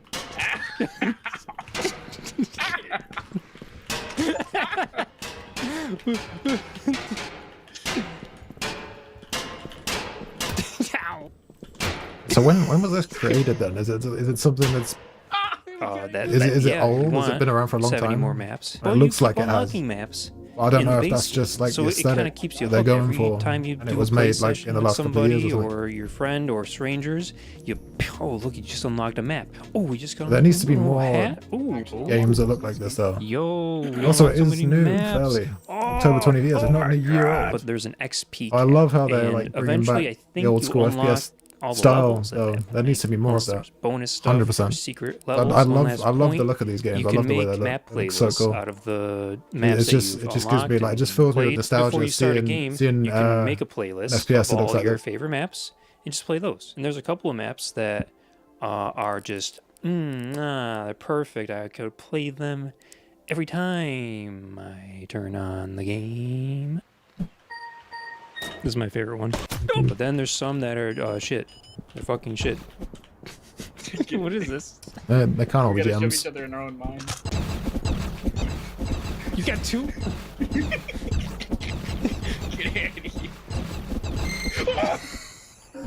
That one, yeah. So I have lots more clips to show you, but I have no other talking points. Go get Draft. It's free. This is a free game I'm talking about. Sick. Here, go watch the rest of the clips. Get in there. Get in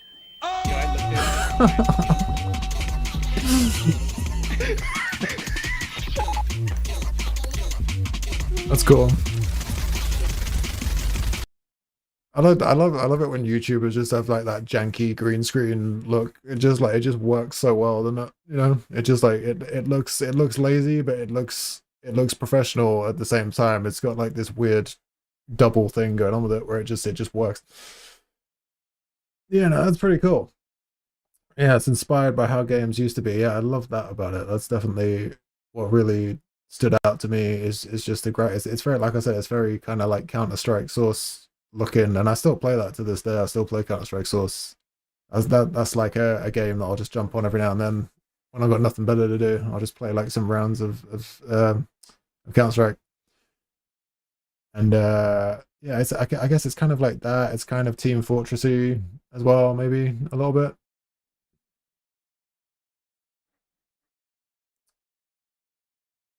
All right, since we both did the creepypasta, is it okay if we watch the clips? The clips? What clips?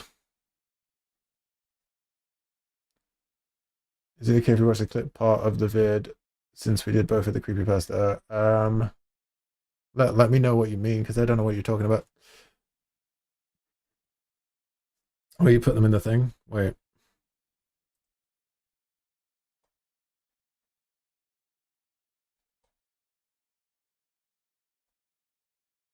You did? Wait. Oh yeah, you did. Sorry, my bad. That's it.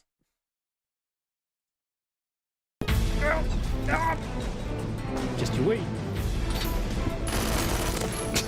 No, my gun! Ah! No! Stop. No! I'm out of here. Are you even alive? Are you out of the map? Oh no! I fell. Stupid idiot. Stupid idiot. I dropped my gun.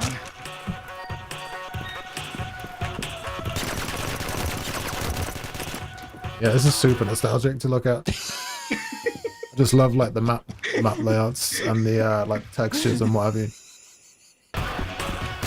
What? All right. Post advantage. Like, the character models are kind of weird as well. I don't even know what they're trying to be. Is it like a puppet or something? Or like a crash test dummy? Like, what is You gotta that? pick up their body. That's Oh, okay. Nope. How about you suck? How about that? Stop!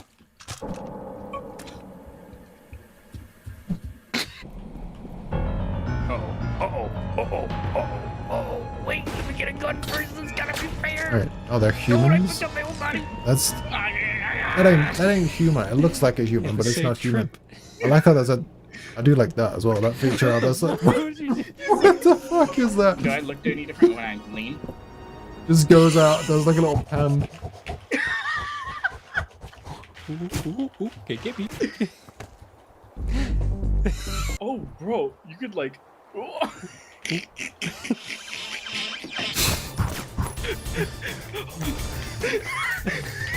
Dude, check this out. You see me? Shoot up in the air.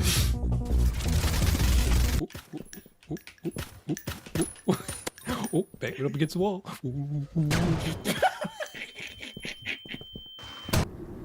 Alright, I'm done. Oh, these guys. Your torso. I think the creators of this game owe these guys because they're just like My low poly. they're creating the best advert for I it. do. You like my eyeballs?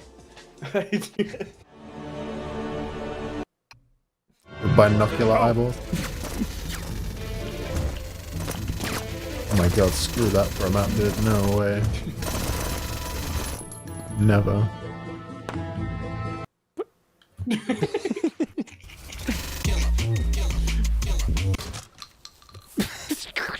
I dropped it.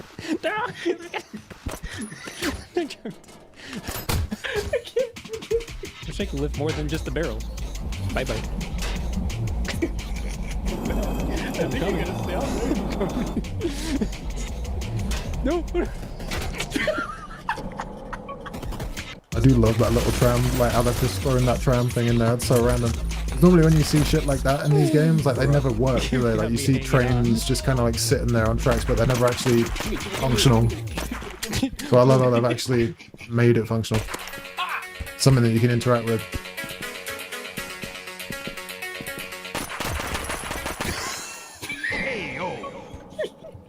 So fast. This level sucks, bro. I don't care.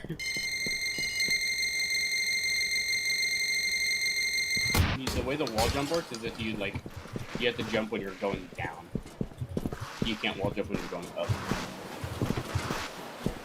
You can do whatever you want, bro.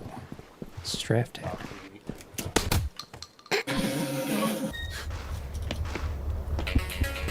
Oh yeah, it's a good map. It's a good map already. Good. Is this the actual in-game music as well, or is it? No, he's adding this to in the edit, right? Surely.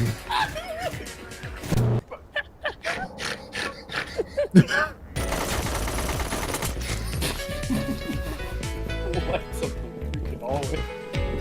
Quake, Half-Life 2, and COD. Yeah, kind of. But, like, you got to throw Counter-Strike in there as well. Like, this is so reminiscent of Counter-Strike. Wait, where'd you put that?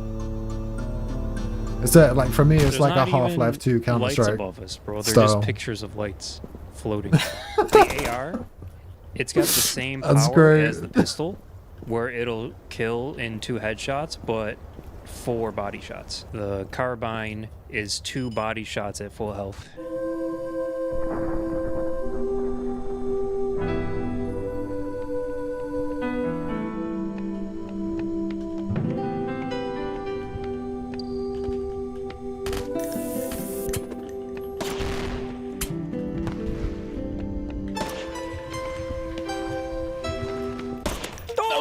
Oh, that was nice.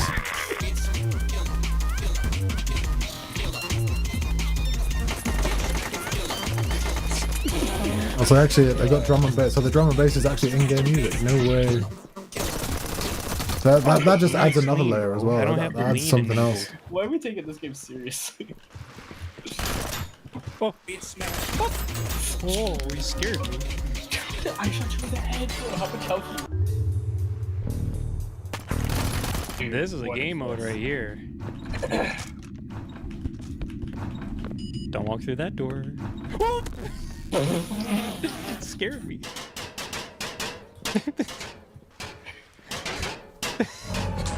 it's so scary.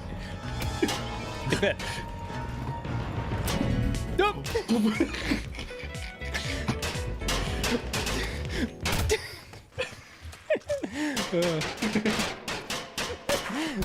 Ow.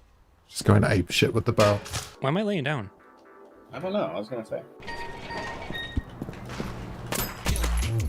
Oh. Nice. Yeah, like CS 1.6.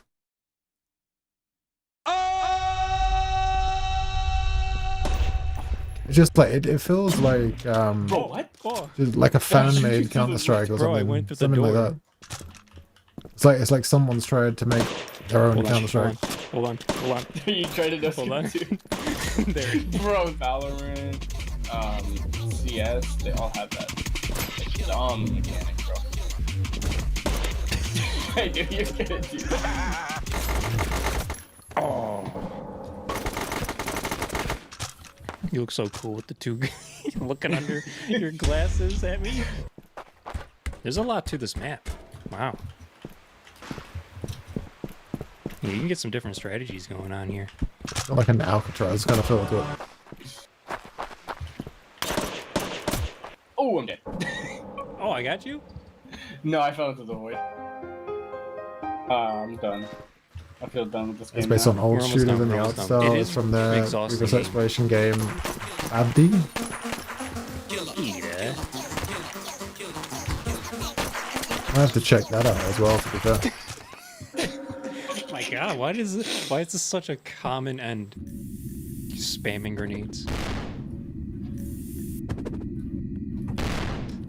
Yeah, this it could make a really cool horror, to be fair. Couldn't get you. Especially with these maps as well, like these environments.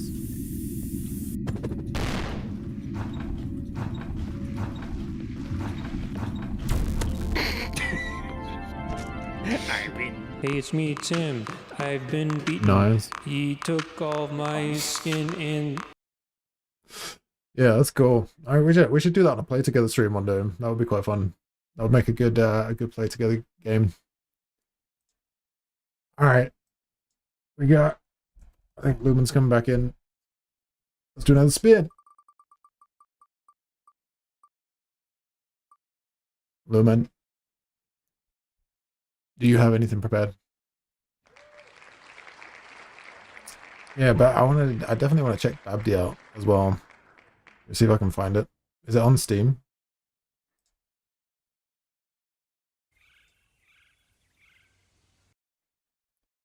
It is. And it's free. Yes.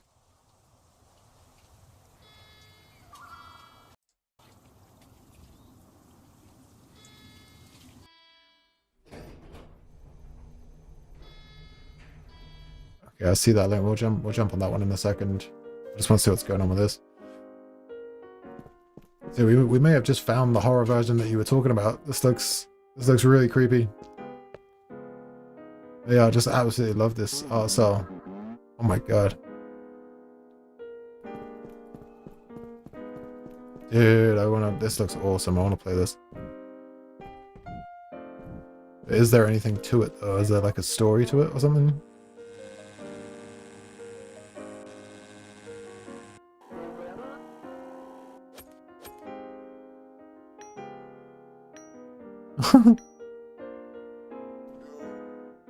Spider-Man with a pickaxe. You should play this? Yeah, I would want to play this, just looking at it. It's an exploration game. What else is there to it though? Is there like... It's a short first-person exploration experience with light narrative and platforming elements. Okay. Visit a town of Babdi, a forsaken district in the outer ring of the megalopolis. Meet its inhabitants and discover how to escape. You will find various items unlocking special movement abilities such as baseball bat and the pickaxe and the motorcycle. Secret collectible objects can be found all around the town. There's no combat. So what are people saying about it? Babdi is honestly a great game. It has various amount of items you can fiddle with, such as a flying machine, a pickaxe that you can hike or climb things with, and even a motorcycle that you can ride. Very good representation of France. Oh, I love Steam reviews. I'm having a stroke. It's amazing. After one playthrough and 30 minutes of playtime, I can safely say that this is the loneliest a game has ever made me. One of the best games I've ever played this year. Oh yeah, I'll definitely do a video. I might do this for the next recorded, maybe, because it's short as well, which is helpful too, because nobody ever watches the long ones. So yeah, that would make really good content, I think. Well, I'll definitely check it out. I mean, I'll even play it in my spare time, but you know, might as well do two birds with one stone. You know what I mean? And you 100%ed it. I would say look at the reviews instead of the description, the general score, not the actual reviews. So it's certainly not short.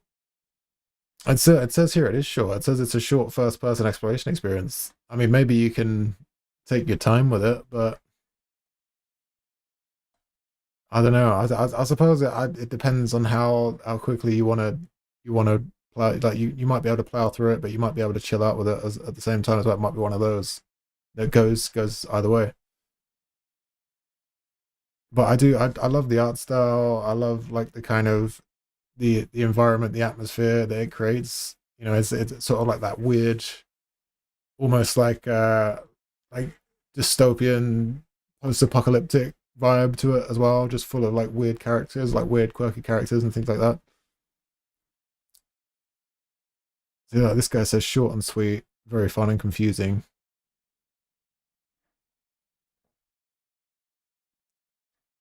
Yeah, no, I'm totally sold on that. Yeah, I'm definitely gonna play it 100%. I'll download it after the stream, and I'll do that for the next recorded. Thank you, Otherbird, for putting me onto that one. Sweet. I look forward to it. That's gonna be sick.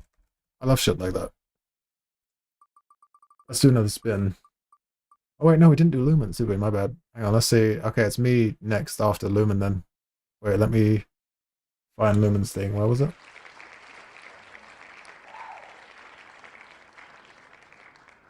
Other bird comes packing with the goods. with the weird shit. The weird, strange shit is the best shit. Okay. Right, so Lumen has picked camping overnight in my killdozer.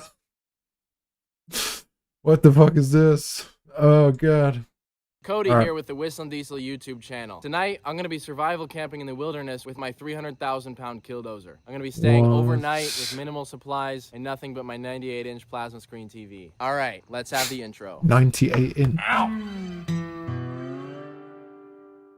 Who has a 98 inch plasma screen? We built this giant killdozer and I need to find the best uses for it. I feel like someday soon I'm going to need it, but I need to make sure it's ready. Also, I found this new YouTube channel that's been copying me for quite a while, and I'm suing Outdoor Boys. The real reason that Outdoor Boys TV is not making YouTube videos anymore, they realized that they were flopping. The guy is obsessed. All he does is spend time with his family and go out into nature. He's not even increasing shareholder value. I'm gonna follow in their steps. I wanna like restart, but the successful Outdoor Boys. We gotta get going before any dangers present themselves. There's no steps on this, so it's like rock climbing. This thing is probably 12 feet off the ground. Oh, I forgot to bring up the rest of my firewood. Here, let me ask my 20-person camera crew to do it. I was just joking, it's just me tonight. I'm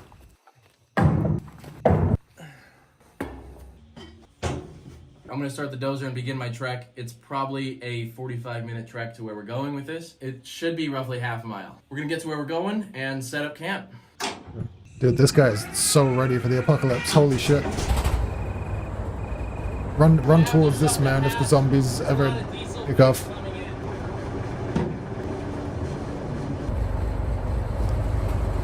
That's insane. I mean, how sick would it be to have your own killdozer? That's it. I didn't know what a killdozer was this morning, but now I want one.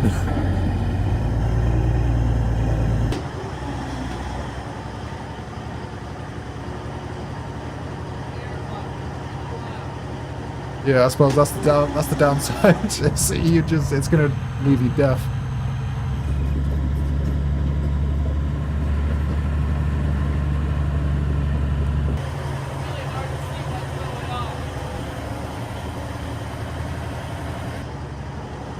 Yeah, he's got a tank as well.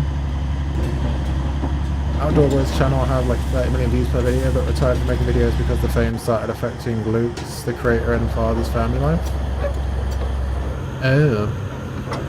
So there's some drama going on there, maybe? It's very steep and I'm worried I'm gonna get like high centered like this.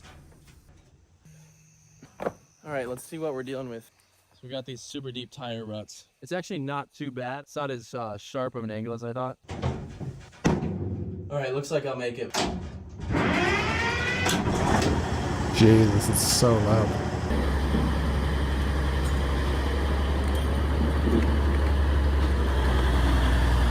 Yeah, he's got that, surely.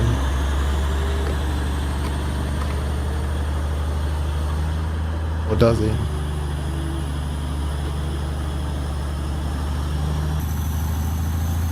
Yeah, I think he's good.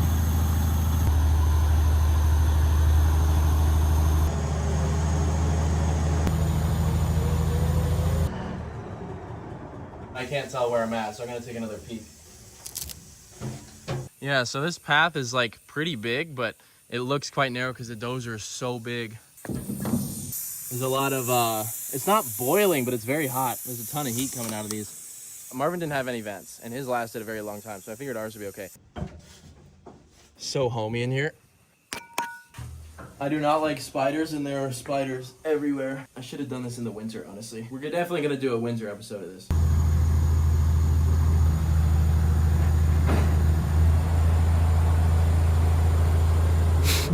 This is ridiculous. Oh my god.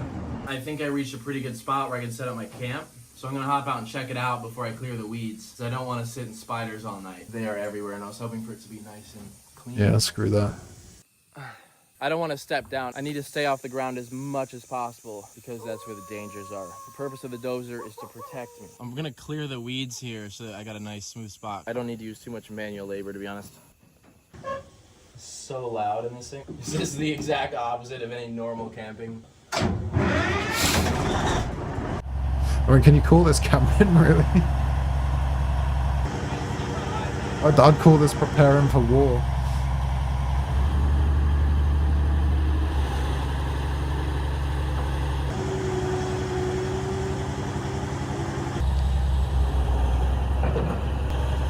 You want to watch the one where he makes it? What, like now?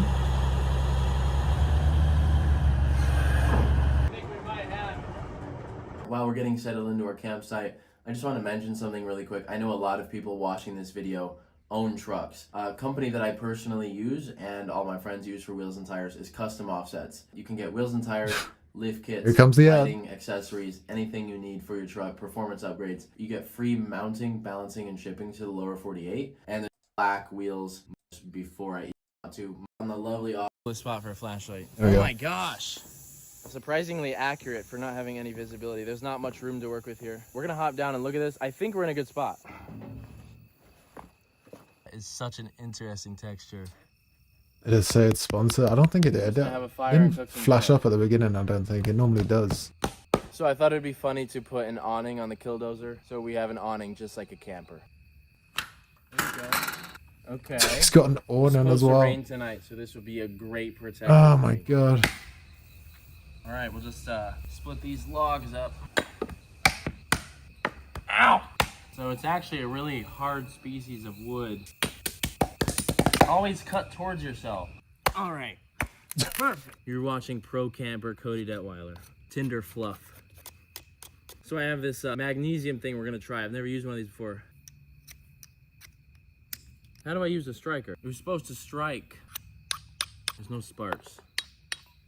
All right, this should only take 2 or 3 hours. Okay. All right. We're gonna try some toilet paper. Here we go. Okay. Very easy. Okay. A couple hours of striking. They should definitely teach us in school, so I'm not sure why they don't teach this kind of thing. It's a lot harder than I thought because it's so hot, and the dozer it's like a sauna inside. I would much rather be camping in the cold because it's much better suited for it, but hello? I think we have wildlife. Here comes the horror.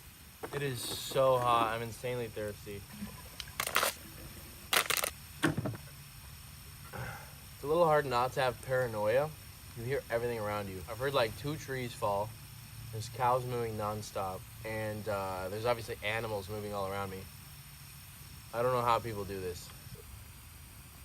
We're gonna have to duct tape a stick to this. I'm making an extra long spatula handle. There we go. That's beautiful. So on my menu tonight is some eggs. Now I just. Oh god. This is like the most half-assed camping video I've ever seen. I'm trying to bolt. Not gonna lie, it's been a while since I've camped. I usually camp with my dad all the time, but that was in a camper. Alright. Very egg. By Alcolo. Available in 34 states. Publix, H-E-B, Albertsons, ABC Liquor. It's actually so good. Alrighty, this is my setup for the night. We got some big storms coming in, so hopefully these trees protect me from the lightning. I'm not worried about literally anything else at all, but the lightning is a concern because it's a metal box. Oh, that's a spider. Massive spider, and he's made this creepy nest. Oh, hell no.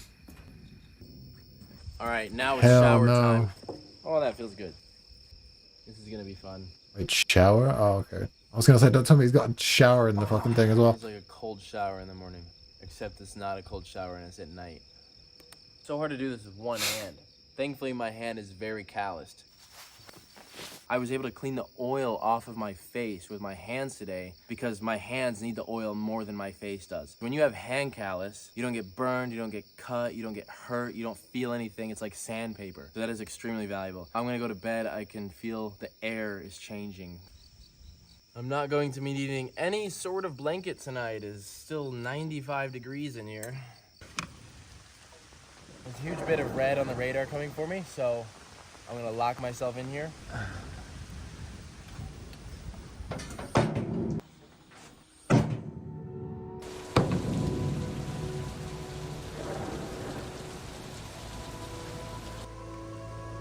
Hopefully there's no leaks. So one thing that does concern me a little bit is that when this hatch is closed, I don't have airflow. Like I have the fan going, but there's no fresh air. I really don't want to run out of oxygen. Yeah, that's just not in good. case. I'm gonna try to open one of these rifle ports. Nice. Yeah, you gotta I'm vent not the seeing thing, it definitely. down That's here. really, Watch it just that's be not solid good. steel. Oh, what? Oh my gosh. We're looking at about a 1-inch hole. The interior of a better Komatsu than nothing. 355 is just big enough for a bed. It is actually 7 feet wide. I'm 7 foot tall, so it fits just right. All right.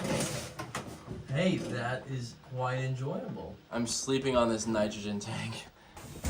It'd be really cool to hear coyotes outside tonight. They're always in this corner of the property. Oh, You can hear them God. screaming. I'm pretty sure I scared them away, but I have what I need to be safe tonight. There is like heavy thunder outside. This is so sick. Somehow I still have phone service in here, which is crazy. See y'all in the morning. I can't even get phone service in my own house. Oh, well, good morning, everyone. I actually slept a lot better than I thought I would. I kept the screens on all night. I saw deer out here this morning. The bed is quite That's sick comfortable. how he's got So, like surveillance right here, as well. there's Like 360 a surveillance. cap is there. So my back was kind of on that, but it's really not bad. I'm gonna get dressed and go into the elements. I kept this little propped open last night for some air, and it was lovely hearing the birds.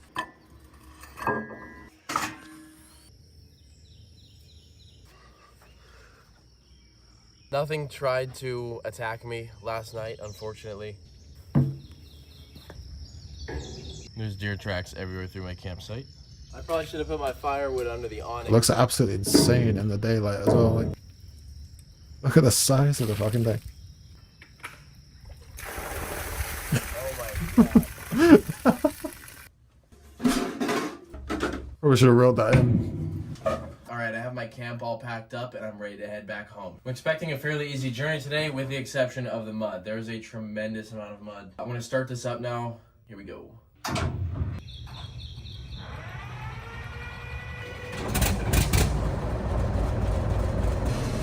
But it's like so steampunky, isn't it? You know?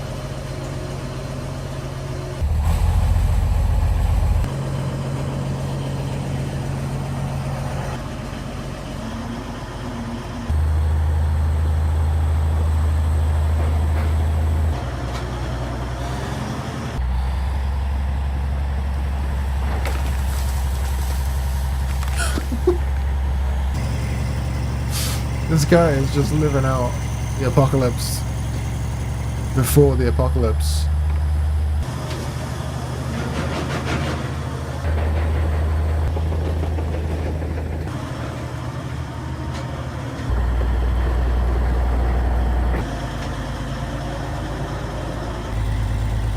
I mean, like, America is a fucking wild place, I know, when you could just do shit like this. You can build your own killdozer. Just ride it out into the wilderness. Just camp it out.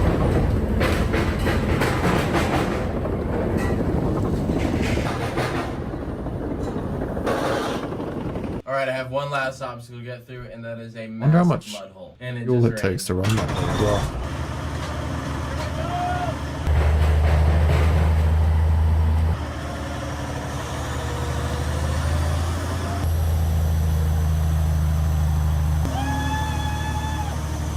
Anyway, I'm pretty sure this guy needs to find his own fucking oil reserve. Just to be able to run machines that he cooks up.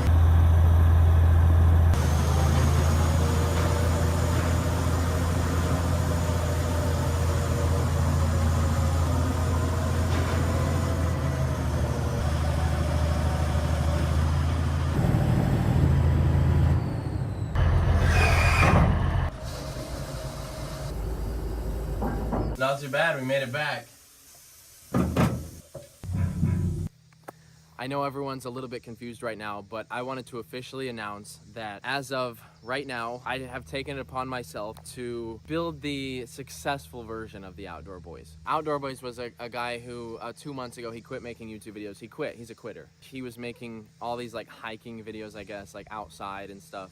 They didn't really do that well. I think I He was just using a lot heard of, about like, camera I did crews hear and, about like, a bunch that. of lavish things in his videos. It wasn't really embodying the camping spirit for me. I wanted to just officially announce this for everyone to hear. I am the new Outdoor Boys. I feel like everyone else would nominate me in that position. I just can't vouch for a quitter. Luke is his name, I think, of the Outdoor Boys. He was like, fans will come up and where I'm in the middle of dinner with my kids, or I'm I'm in my house and fans will come up and bang on the door. It's like you don't appreciate the people who got you where you are. I don't really agree with a lot of the things they believe or say. Like, he was spending extremely large amounts of time only outside and only with, like, I guess his family. So not only did you, like, waste all that time, but then you quit. It's really a shame, though, the fact that someone, like, kind of did the ideas that I was gonna do. Don't copy me.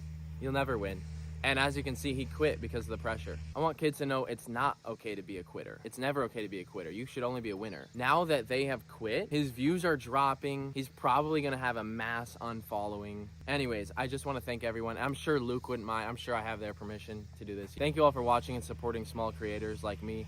I'm just like I want to start like doing camping videos and stuff. I'm not gonna just be going out into the cold and like setting up a tent. Like, I'm gonna be doing really hardcore crazy stuff without the assistance that he had. He would have like a tent and kids helping him and like extra gear like food and water. I'm gonna have some kids first and then maybe move to Alaska, and I'm gonna start a family there, you know. It seems like a good place to It's go. like it's hard to tell when this guy's being sarcastic, isn't it? When he's being fucking dead serious. It's like, I'm normally good at picking up sarcasm, but I struggle big time with this guy. It's like firing some serious shots at the outdoor boys, dude. But yeah, I do remember hearing about that. Actually, there was something popped up on X about that he was, you know, he was just getting like too YouTube famous, and he just bowed out because of his kids and what have you.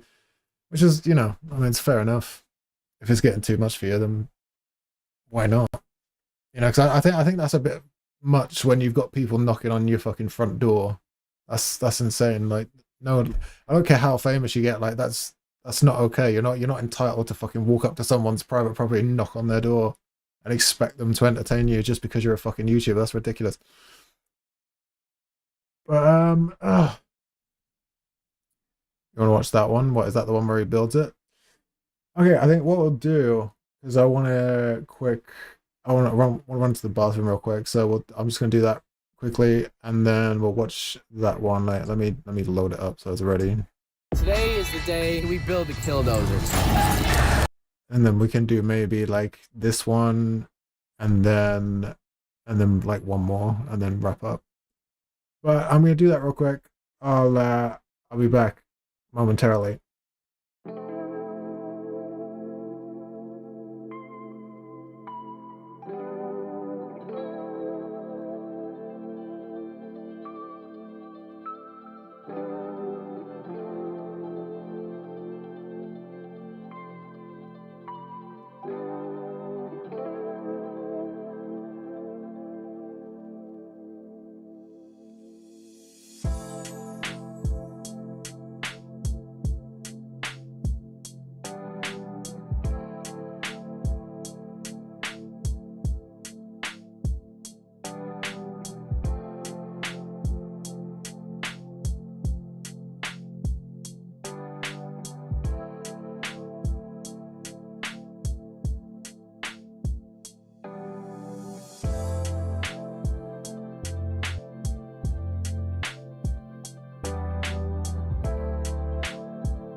Okay, we're back.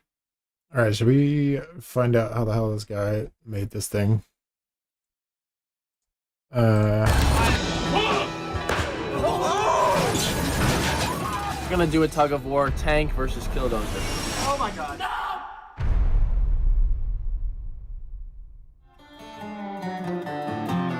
First step here is welding 1,000 pounds of metal on this. I'm gonna call 35 welders. Hey, could all 35 of you come out here and weld this? They said they're gonna pull up in 5 minutes. Oh wow, he wasn't kidding. Tyler, our expert fabricator, has been working around the clock. His hands are bleeding. It looks like a Killdozer already. We have all this metal framed up. We have 24 professional welders, so it's portable welding literally rigs. like We're all gonna be working on bulldozer this that he's because just this is put a community project. Cody, I think metal you just sheets wanna on top weld of. on this for 6 months. No. This is gonna be one of the greatest moments that has happened on this piece of land ever. This is the Killdozer 2.0. Weld it as durably as possible because it's gonna get hit with Sidewinder missiles, tanks, 12 gauge, AK-47. Bulletproof this thing to hell. All right, we're gonna start welding in 3, 2, 1. This is gonna be great. Okay, be careful, don't get ran over. Oh, there's so many engines. Who's gonna have the first weld? Here he goes. He's striking one up. Oh, yeah. Fly fab. Got the first welds on the Killdozer. Cody, wow, those welds look Don't great. look at it, Cody. These are gonna hold the concrete in so that we can fill it up like homemade armor. So, I know it's getting hard to reach the top here. We're gonna bring our skid steer in here and pull it up here and you can stand on the bucket. They have no clue what they signed up for. I don't even know how to run this. 3 construction workers are dead. I'm gonna figure this out. It can't be that hard. Am I doing good? I knew I'd do it right. We do have a safety inspector here from OSHA. Hey, we have a guy from OSHA here. He's wanting to check out the operation. Think you just hang out for a little bit? Where's everybody going? We're just gonna have OSHA check everything out.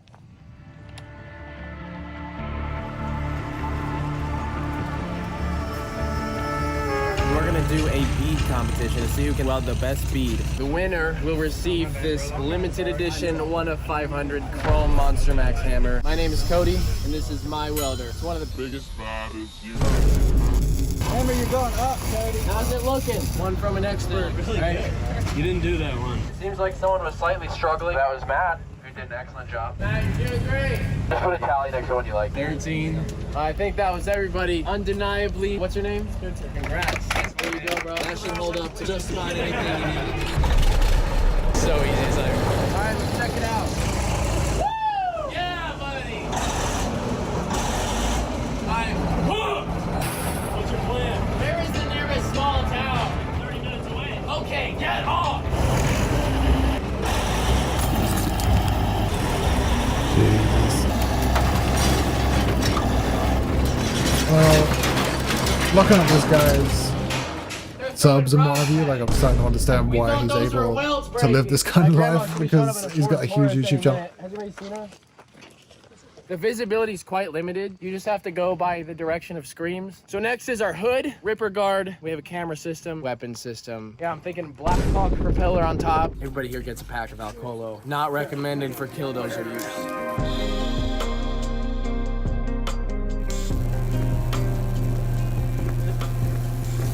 This is gonna save a lot of time. Really? Honestly. Right there, look at it. We have a very special delivery today. Is it the jib? Yeah. It's the Killdozer Builder 9000. Up! Up! He's not even underneath it yet. Down! Stop! That way! Stop! Forward! Stop! Slow down! Stop! Trying to back up a trailer for the first time with your dad in the past. Stop! Go up! Tilt down! Stop! This is from Skid Steer Solutions, and they've solved a lot of our skid steer problems. We have problem and solution. The problem, Cody not be able to lift 1,000 pounds steel. Solution, Cody do. No. But the other solution is by a skid steer attachment. I forgot to set the parking brake. Dude, I forgot to set the parking brake. I'm gonna go back to my brainstorming session. Oh my god, it's very big. Wow! My first time in our Killdozer. I am very excited right now.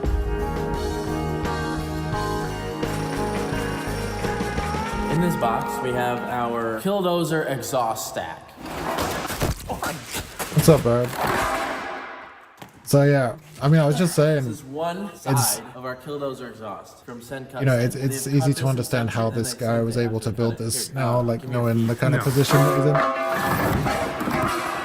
Because like when I was watching that video before, I thought this was like, I thought he was just like a solo YouTuber that done it all on his own. So I was thinking, shit, like that's pretty amazing how you're able to like bring that into fruition all by yourself. But no, he definitely had a fuck ton of help. I'm trying to make it look a little rushed so that it looks authentic. Like, you know, it's not all polished and clean. There's some bad welds every now and then. And that's not just an excuse for the bad welds. I promise. This is the automatic kill switch system. You can run it however you want when it's in the disarmed mode. But if you pass out while you're in full throttle, someone on the exterior can hit this button. Wow. And it kills her off. What do you think about that? That's freaking sweet. 15 years ago, bizarre and frightening events played out in Granby. Some of the videotape show you just a little bit of some of the crazy things that this man has done over the course of the past hour and a half. Finally finished the Killdozer project.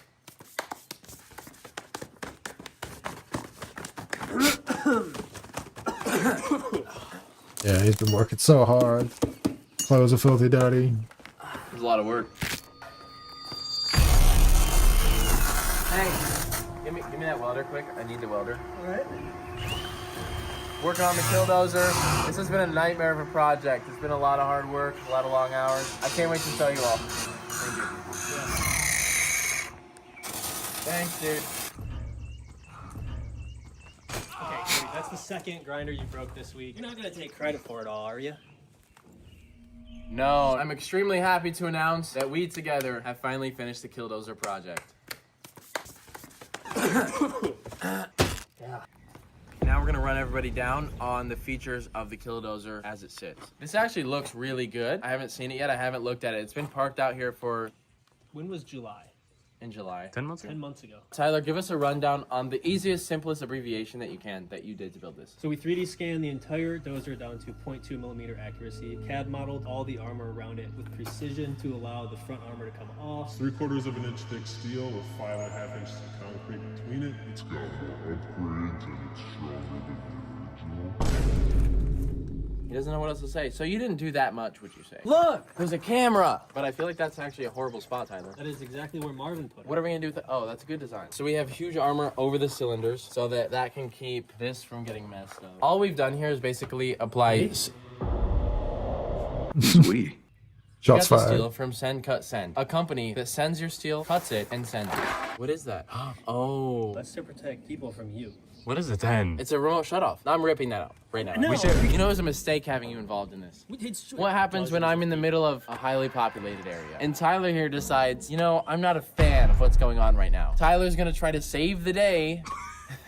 Run us down on what we have here. Those are the pressurized nitrogen lines. Wait, why do we need nitrogen? It blows the debris away from the cameras. So what happens if Carl, the police officer, comes up here and snips that? No, there's supposed to be concrete up here. Oh, okay. You haven't paid for it yet. So we're gonna pour concrete. As you can see, the entire perimeter of this here is hollow, and we're gonna be filling this all with concrete today. We need to get inside, it's raining. Oh my God, it's very heavy. Wow! My first time in our Killdozer. This handle crushed me? Well, it weighs about 400 pounds. Are you serious? Yeah. I am very excited right now. This is actually really sick. There's a fan, we have comforts. Wow. Oh. What was this? That's the shooting port. Oh my God. So that's an inch thick plate. Oh and then you my can pull this off and put airsoft in here. Tyler. Yeah? We genuinely appreciate your hard work on Man, this. it's pretty sick engineering, to be fair. Like, I'm sorry, Tyler. Wait.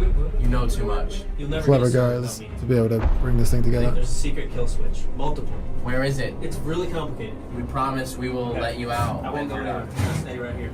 Keep an eye on. What the? Oh my God! No! You went to the hole. I didn't know that was.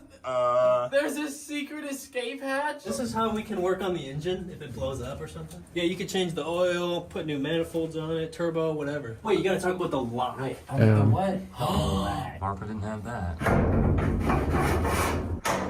That's pretty durable. No one can get it. We should scream to have them help let us out. You can imagine how much Hey, we fun can't get out of they the must have dozer. had making this. Like, this is Not opening. for someone that's into this kind of thing. Like, it's not really my jam, but someone that's an engineer and they just want to create shit just out of nothing.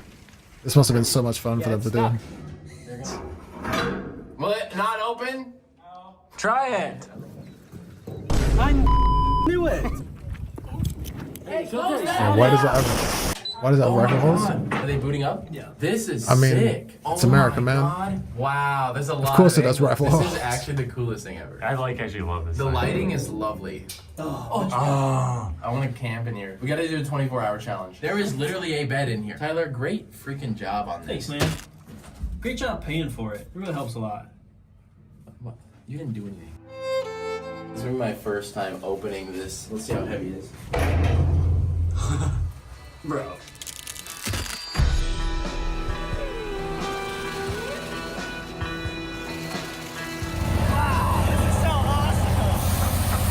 So excited for this, dude. Finally done. Yeah. It took a little bit more than we were thinking. It's 19,000 pounds of concrete. What did it weigh before? 115,000. Without the steel? And then 19,000 pounds of steel, 19,000 pounds of concrete. Okay. We're at 155,000 pounds. What's the tank weigh? 115. We're 40,000 pounds more than the tank? Oh my god. Wow. That's what I wish my showers were like. 0-degree tips, 20,000 PSI. A friend comes over to take a shower in your house. The concrete is at just the right hardness for us to carve our names in. Oh, it's his girlfriend's name. That's how you spell Daria in Russia. No! We could put something in here. Help! Dude, everybody left. I need help. Help! I need a can of alcohol. Toss me up one of them bad boys. Yeah. No, I'm just. Oh! Now, as an honorary remark, I'll be carving Marv's name in here. Marv would definitely love this. If I would have been married, had a family, things may have gone different. But God built me for this job. Yeah, no, it's And without basically a like the doubt, guts of this thing are just a bulldozer, I think, and then they've just Today is the day they've that we just finally built around tried it, the Killdozer. We're just gonna hop in here, we're armored gonna it up, operate it just to test some put things some out. We're bells not and sure if it's whistles perfect. on It the could inside, explode you know. immediately, because we added self-destruct. And we have one final piece to put on. This badge is over an inch thick of steel. We have to torch the middle till it's like melted. I wonder how and much it wrap cost around them the actually to front. throw this together, because it could not have been just a lot of steel. A lot of steel, a lot of concrete, a lot of gadgets, a lot of engineering, like So the this badge labor weighs as around well. 16,000 Labor hours. pounds. It's from Send Cut Send. They can cut any metal you want: titanium, Oh, he's blastoid got so many steel, little diamoid ads steel. going into this. Isn't he? I mean, to be fair, Diamond actually, he steel. probably gets a Diamond lot of this steel. shit Cut for free diamond because steel. of You send the them amount whatever of you want, and product they get it placement cut he's out and doing send right it to now. you. I sent them the files for an excavator, and they printed off this excavator for us. Now, before we begin the maiden voyage of our Killdozer, we're gonna crack a can of Alcolo over the blade. A big one. Jesus. You missed it! Missed the whole. How could you miss? It's so big. There it is. The dozer is all done. I just want to shout out our camera guys, lawn care guys. How long did you guys actually spend on this? What would you think? There's probably about 200 hours. Both of you? Mostly me. So you're trying to be really cocky about it. They spent 200 hours on it, and then we had 30 people welding for 8 hours. We probably spent 300 hours total on it. Everyone's asking, where's the Killdozer at? Literally non-stop working on it. I want to do a lot more for this first video, but it's been taking so long, I just want to show everybody. Oh yeah, they're working great. Wow! The cameras are booting up. I'm going to close the hatch. Oh my god. We're going to start the Killdozer.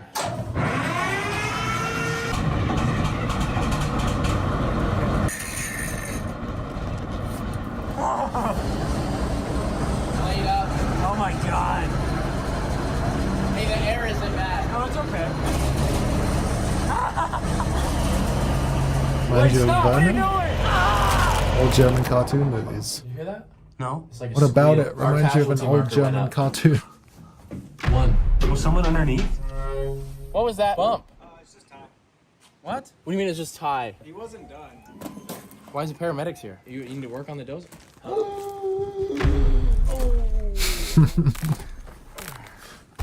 He's done for, man. If your lower half has been ran over by a 2 million pound bulldozer or even bit by a rabid pit bull, call Sweet James, accident and injury attorneys. With over $1 billion of settlements, Sweet James can get you the justice you need. Like Ty here, he's happy now. With over 20 years of legal experience. That's how much experience Ty has welding. Walk it off, dude. Come on.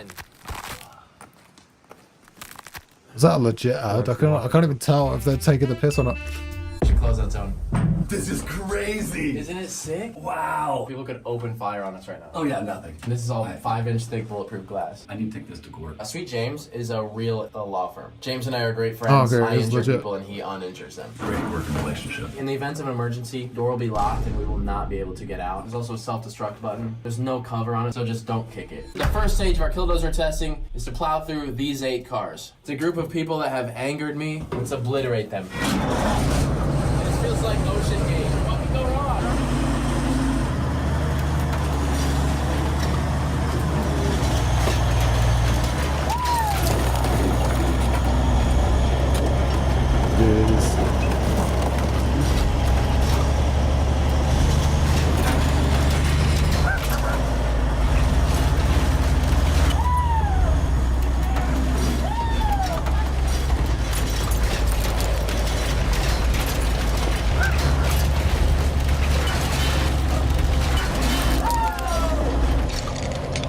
You picked on the wrong man.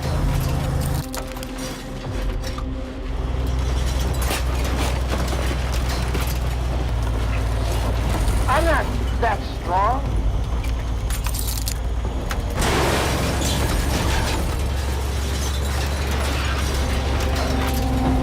But I had to do this.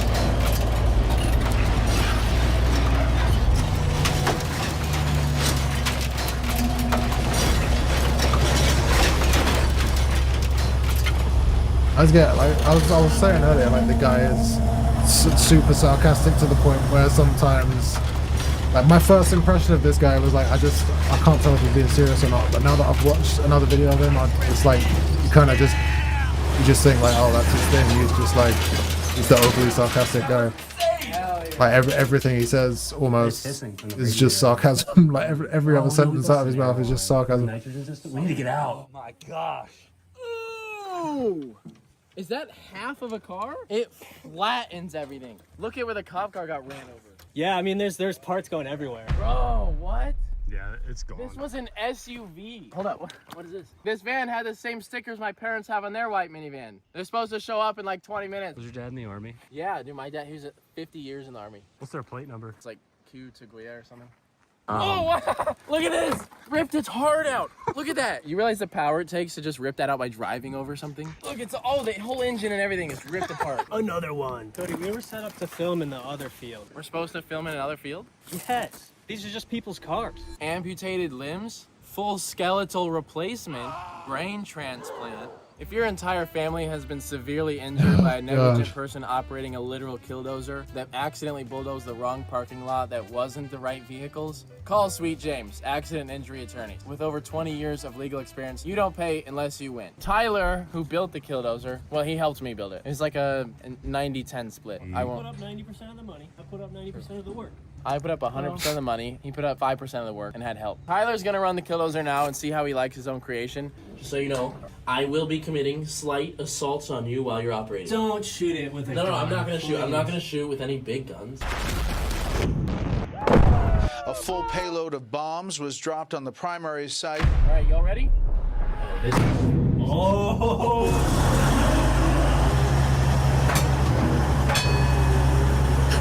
What is the point? What is that going to do? I mean, I wonder if anything, like, is there actually anything out there that would penetrate that, other than a missile? No. Now we're gonna do a tug of war, tank versus killdozer. I've wanted to do this for a long time, ever since this morning. What's everybody think? Killdozer.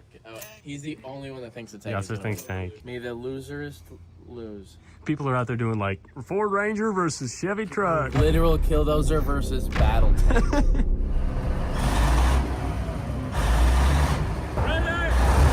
This reminds me of the German aerobic stuff.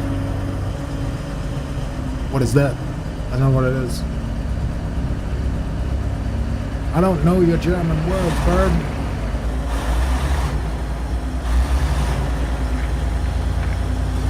Oh, they're doing like a tug of war, right?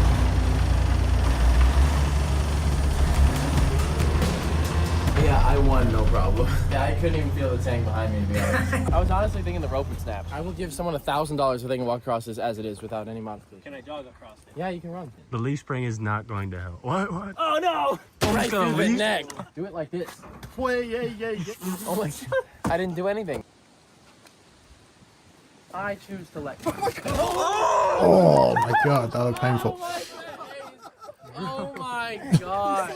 Hey, if you can save it, I still won't honor it. Oh, that's not fun. We haven't assaulted the dozer yet. It hasn't been under attack. I might do that next video though, because I still want to make sure everything's good to go before we start attacking it. Like we're 99.9% there. I want to take it around the property, so we're gonna go on a long quarter-mile journey. At first, I fought it. But it has to be done. And the world will write stories about how wrong I am and everything. And without a doubt, I wish it could be done a different way.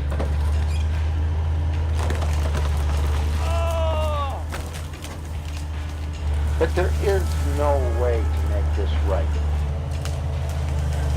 What are those little stock clips he's got? So Like, far, is the biggest issue is this actually is I based on a can't real steer build that somebody did Like, at I some get, point? Like 2 minutes, and then the right steering stops working. Why is that? Well, I was using it fine, and then I ran into this huge rock, and it got sucked up into there, and it was going like... I probably spent literally 100 hours just bulldozing. So I have more hours in this than you do. He has more hours in fun and lollygagging than you do, bro. You have a house over here, right? But anyways, the power lines. I have a Think so? message for them.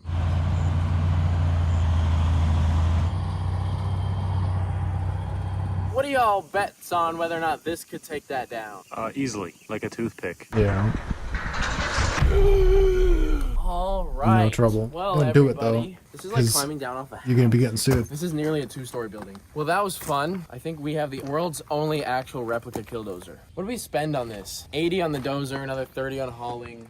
Yeah, some guy got mad Probably on like his 200 community grand. A lot and of made the people in the exact comments same were thing and complaining that, destroyed oh, half a you had town. more than one person building. No it, you had way, electric really? and all- Shut up. What color Man, it is doesn't your surprise me though, to be Talking fair. about my killdozer like a supercar owner for 10 seconds straight. I have full solid steel. Rusted steel pins. They're half an inch longer. This is a limited edition model. It's the only one in existence with scratches in the paint on this part. Artist Marvin Heemeyer designed it. So we did actually make it better than his. No offense. But our blade is bigger. We have grills here. Yeah, we got grills. It's still getting They're a little just hot. I know rebuilding everyone's gonna complain, oh, you should have improved the cooling okay. system. He had no ventilation. So it's not just Running like off just the enough to melt the dome, engine block. something that they've created then. It's One actually last thing, based I on wanted to demolish something like a shopping that's already out center there. or a Walmart or a store. So if anyone has something really cool to demolish, you have a demolition permit for it. We will haul this and demolish really cool structures. We need something that's mainly concrete, steel, and glass. Email info@whistlanddiesel.com if you have a structure to demolish and not a little house, because this is bigger than most houses. It's bigger than it looks. So we need something that's at least... That's pretty small. It's for scale. I'm pretty big.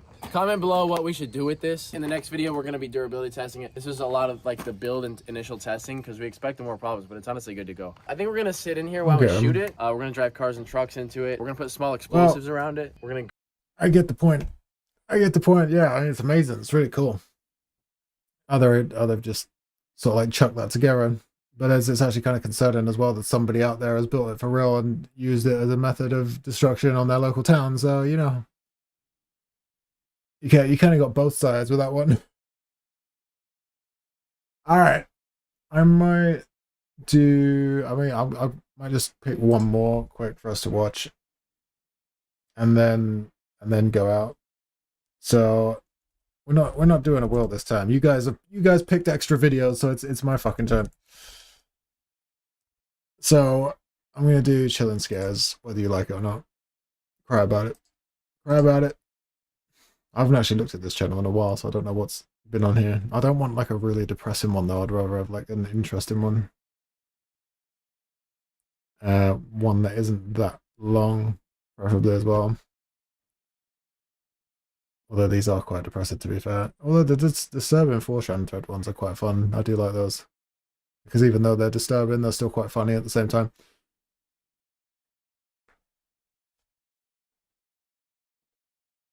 Wait, you got the last one, 10-minute, in case you'll want a silly. Okay. So okay, you guys picked extra videos, okay? So I get to break the rules on this one. You got your picks, okay? You had it. It's my turn, man. It's my turn. So I'm gonna go with five disturbing internet mysteries solved. Let's check it out. On the 24th of April 2022 at around 3 p.m., 10-year-old Lily Peters left her home to visit her aunt on her own. The aunt's house was just a 3-minute bike ride from Lily's home in Chippewa Falls, Wisconsin. And since she lived with just her father, Alexander, after her parents' divorce, Lily often went to her aunt's house on the weekends to play around. So it wasn't unusual for her to make this journey on her own. Unfortunately, what started off as an ordinary weekend was about to end in a horrific tragedy. Missing. Things took a turn for the worse when Alex noticed that it was getting dark and Lily still hadn't come home. It wasn't like her to stay out late. He called his sister, assuming Lily was still at her place. But, to his surprise, she told him Lily had already left over an hour ago.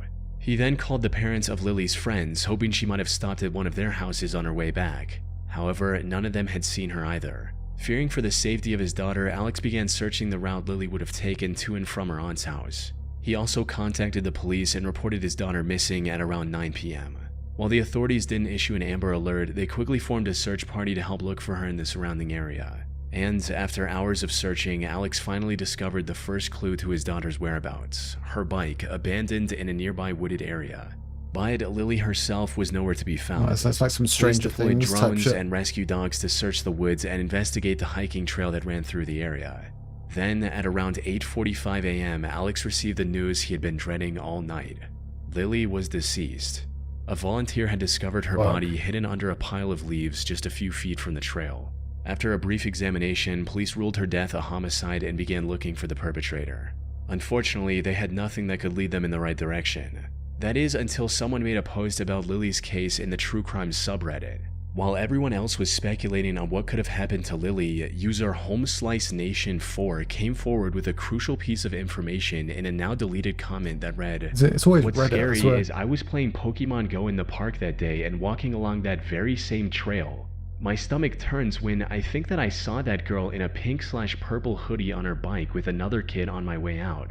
I have a suspicion that it could be another kid that did it." Another user called the police tip line to report HomesliceNation4's comment. And to everyone's surprise, this was the breakthrough the investigators needed to solve the case. Because just a few hours later, police arrested Carson Peters Berger, Lily's 14-year-old cousin, as the prime suspect in her murder. Not long after he was taken into custody, Carson admitted to everything. However, just what happened to Lily that night was more horrifying than anyone could have ever imagined. According to Carson, he followed Lily as she was heading home and told her to follow him into the woods. He'd been planning this for months. Once they were off the trail, he punched her in the stomach, hit her several times with a large stick, and strangled her until You guys she still took her final bitching, for breath. fuck's sake? Just watch He then it. went back home as if I'll nothing give you one happened. last pick But between the when two he of heard you about at the the end. search for Lily, he Just to panicked and went shut back you into up, the woods to to move stop her the body abuse. further from the crime scene and hid it under a pile of leaves. Though, all thanks to one Reddit comment, he was thankfully caught. Given the severity of his crimes and the fact that it was all premeditated, prosecutors decided to try Carson as an adult. He's still in custody, awaiting his trial set for sometime in 2026. Yeah, how many times have I seen these On videos May 1st, where 2013, someone on Reddit Reddit user is the key to solving the ShadyBusiness15 posted on the fucking What crime? Is This Thing subreddit, seeking answers for a strange device he found inside his power strip. The post read, "Violently blew a fuse in my extension cord, took it apart to see the damage, and found this inside." Alongside this, the OP shared pictures of two circuit boards connected to each other with wires, and what appeared to be a SIM card. He also cross-posted this in the Reddit Bureau of Investigation subreddit, where users noticed a microphone on one of the circuit boards and figured this was a spying device of some kind. With one comment providing more details about how it worked, stating, "Your extension cord is a room bug. Someone calls the phone number on that SIM and the extension cord auto-answers and listens to the room." Put simply, one of the circuit boards was a cut-down version of a phone that used the SIM to transfer audio from the built-in microphone. The second board was a power delivery module, allowing the device to run directly off of the wall power without needing any batteries. However, this raised more questions than it answered, especially about the OP's true identity, with some users speculating if he was involved in some shady business. After all, why else would someone go through the effort of planting a bug to listen in on his conversations? But according to a later comment, he was just a normal university student who was living in the university's dorms, and that he took this extension cord from his home when he moved. Bud also mentioned that there are other people with access to his room who could have planted the bug without his knowledge. With this, the focus shifted towards finding out who planted this in the OP's power strip and why. Some users suggested putting the SIM in a spare phone, but doing so only deepened the mystery further. Apparently, it had a 10-pound credit, suggesting that it was being used at some point. However, it didn't have any contacts, voicemails, or call logs. And judging from the network messages, the device had been active since October 2012. This also helped the OP retrieve the SIM's number, but calling it returned an automated message stating, "The service is now closed, and if you have voicemail, you can turn it on." Nothing else. The OP tried leaving it active in a spare phone as well, but even after days of waiting, he didn't receive any calls or messages. It's supposed to be an It's possible the extension person who cord. planted it had already gotten the information they needed, or perhaps they found out the OP had discovered it and decided to back off. In either case, the OP's only remaining option was to contact the SIM's carrier, O2. Unfortunately, they weren't much help either. He would have needed a police warrant to access the call logs, something he didn't want to deal with. Without access to the call logs, the only real suspects OP had were his own parents. However, he didn't find the spy SIM's number in either of their phones when he checked later. This left a single possibility that's also the most likely explanation for the whole thing. Put simply, the spy device was never meant for the OP in the first place. As many on Reddit hypothesized, the bug was likely intended and used for corporate espionage at some point. From there, it somehow found its way into the OP's home. Maybe one of his parents brought it home from work or purchased it in a corporate clearance sale without realizing what it actually was. But by then, the device had already fulfilled its purpose and wasn't being used. Unfortunately, while Redditors were quick to identify and solve what the device was, they weren't able to find a concrete answer for who planted it and why. The last update from the OP was in May of 2013. Chances of getting an answer now, over 12 years later, are practically zero. Damn, so he just found an old bug. On the morning of August 9, 2018, 66-year-old Susan Rainwater set out on her usual cycling route in Eatonville, Washington. But unlike the countless times she'd followed this routine, that day she didn't come home on time. Worried, her husband David Rainwater went out looking for her, only to come face to face with the aftermath of a tragic accident.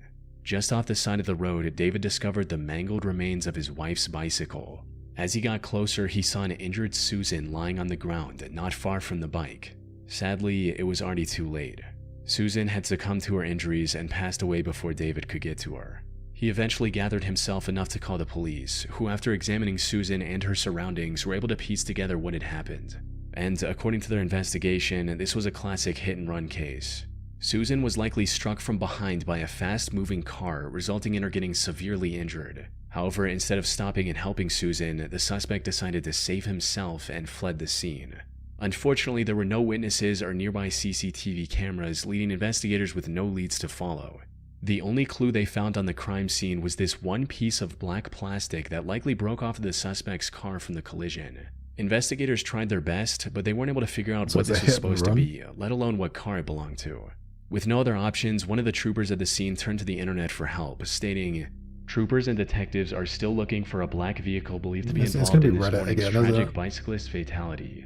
If you know anything regarding this collision, please call the Washington State Patrol." While this post received little attention on Twitter, someone reposted the query on the What Is This Thing subreddit, where it went viral and received valuable input from hundreds of users. And it didn't take long for Redditors to figure out that this piece came from the car's headlight bezel, as it had the notch used to access the headlight adjusting screws. That's crazy. However, figuring out what car this belonged to was still going to be a tall order. After all, there are dozens of manufacturers with doing hundreds of detective different jobs models, for him, and it has not to been mention aftermarket since parts, it which would started. have been practically impossible to track down. But just when it seemed like all hope was lost, the post reached perhaps the only person capable of identifying the suspect's car model from that tiny broken piece. 2 hours after the original post was made, user Jeff's Nuts dropped a comment that single-handedly brought the search to a close. Jeff's Nuts. As it turned out, Jeff was a state inspector in Maryland, where his job was to make sure vehicles were up to code before issuing registration. So he'd seen his fair share of headlight bezels at work. And according to him, the piece police found belonged to a 1988 Chevy Silverado. After spotting the resemblance, users forwarded the information to the investigators, prompting a search for a vehicle that matched this new description. Then, just 5 days later, the state trooper announced what everyone was waiting for. They had located the vehicle that struck Susan and arrested its owner. The man responsible for her death was 37-year-old Jeremy Thomas Simon. He first claimed that he had fallen asleep at the wheel and thought that he'd hit a deer instead of a person. However, his story later changed to where he knew he hit a person, but didn't get out to help because he, quote, did not want to see a body. It was clear he was just making excuses, since authorities also found a small bag of hard drugs in his car, suggesting he may have been under the influence at the time of the crash. In the end, he was sentenced to 4.5 years in prison. Not exactly a harsh penalty for a deadly hit and run, but it is better than nothing. Especially considering that if the Reddit user Jeff hadn't identified the make and model of Simon's vehicle and posted his findings to Reddit, there's a good chance he would have gotten away with it entirely. Again, Reddit strikes again. Are these all Reddits? In October 2020, yeah, okay, that makes sense. That's why. It's because it says by Reddit.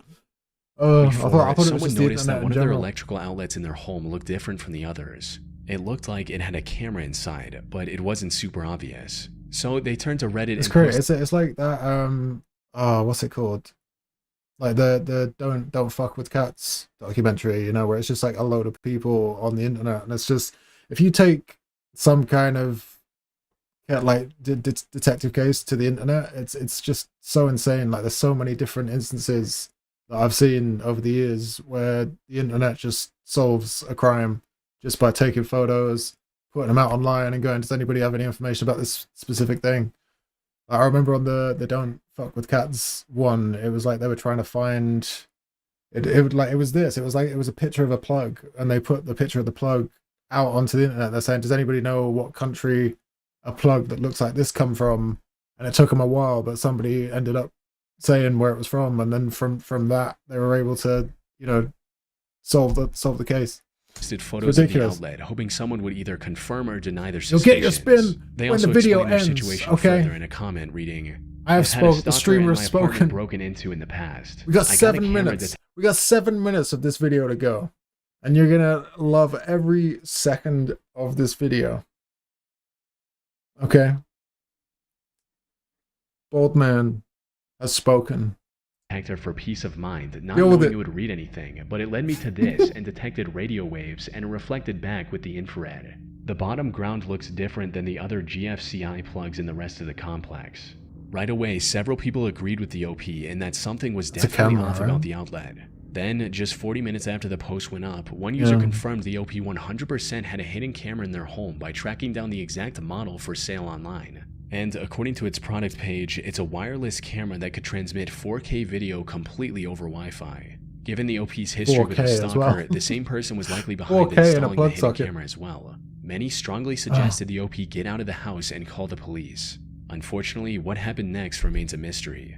The account that made the post was a throwaway the OP created solely for this purpose, and after confirming their suspicions, they never posted any new updates.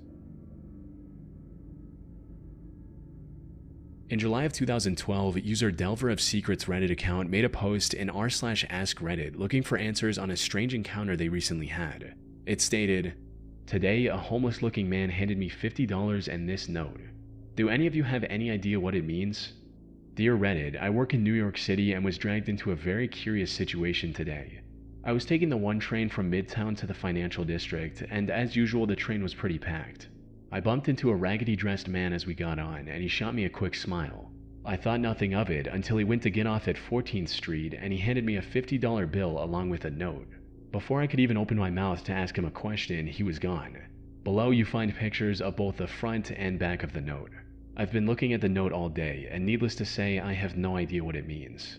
It's handwritten on a 3x3 square piece of paper with no identifying marks and no watermarks. There's a hand-drawn grid, and at a couple of spots the cells of the grid are combined.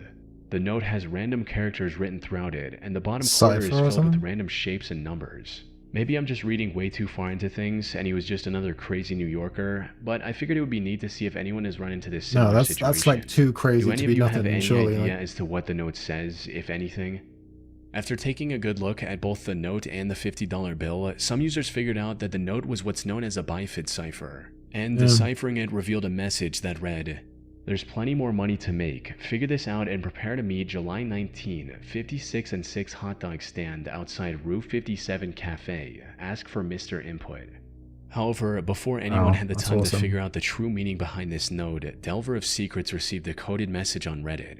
It was likely from the same guy that handed him the note earlier that day. When decoded, this message read, "You have managed to find the message with the help of friends. You changed the rules, now so will I. July 12, 4 p.m. Find the Blue Jay at 6.5 and 56 and tell him you are the last. This was packed with clues What? pointing in multiple directions. This is gonna For end starters, in 6.5 and 56 corresponded to 6.5 Avenue on 56th Street in New York. And at that location, there was a salon named Gotham Skincare. This led many to believe that this whole thing was a marketing stunt for something related to Batman, especially since the date given in the original note, July 19th, was 1 day short of the release date for The Dark Knight Rises. One person even called the marketing company for that movie in hopes of getting them to admit And the that's a truth. hell of a Basically, marketing I was one of the ploy, people though. who got caught up in the whole homeless man give me $50. There's no way to way they'd figure go out that some sort far of just to code. market So a after film. staying up for hours and reading all the comments, I definitely came to the conclusion that this reeks of marketing campaign. I mean, it's And I have a insanely sneaking smart if it is, suspicion but that it's a certain company. Hey guys, what's up? Alright, so it's 9:16 here in New York, and I'm about to call Leveraged Marketing Corporation of America. If you look up the address that we're all supposed to meet at later today at 4, this is actually a marketing agency that's right next to it, so it just makes sense that it might be them. And the Dark Knight thing just makes sense too, because the movie's coming out so soon. And hi, how are you? I'm fine, thank you. I'm calling to make sure that everything is going to be set up for the Dark Knight campaign later today. What is the Dark Knight campaign? Is it New York City?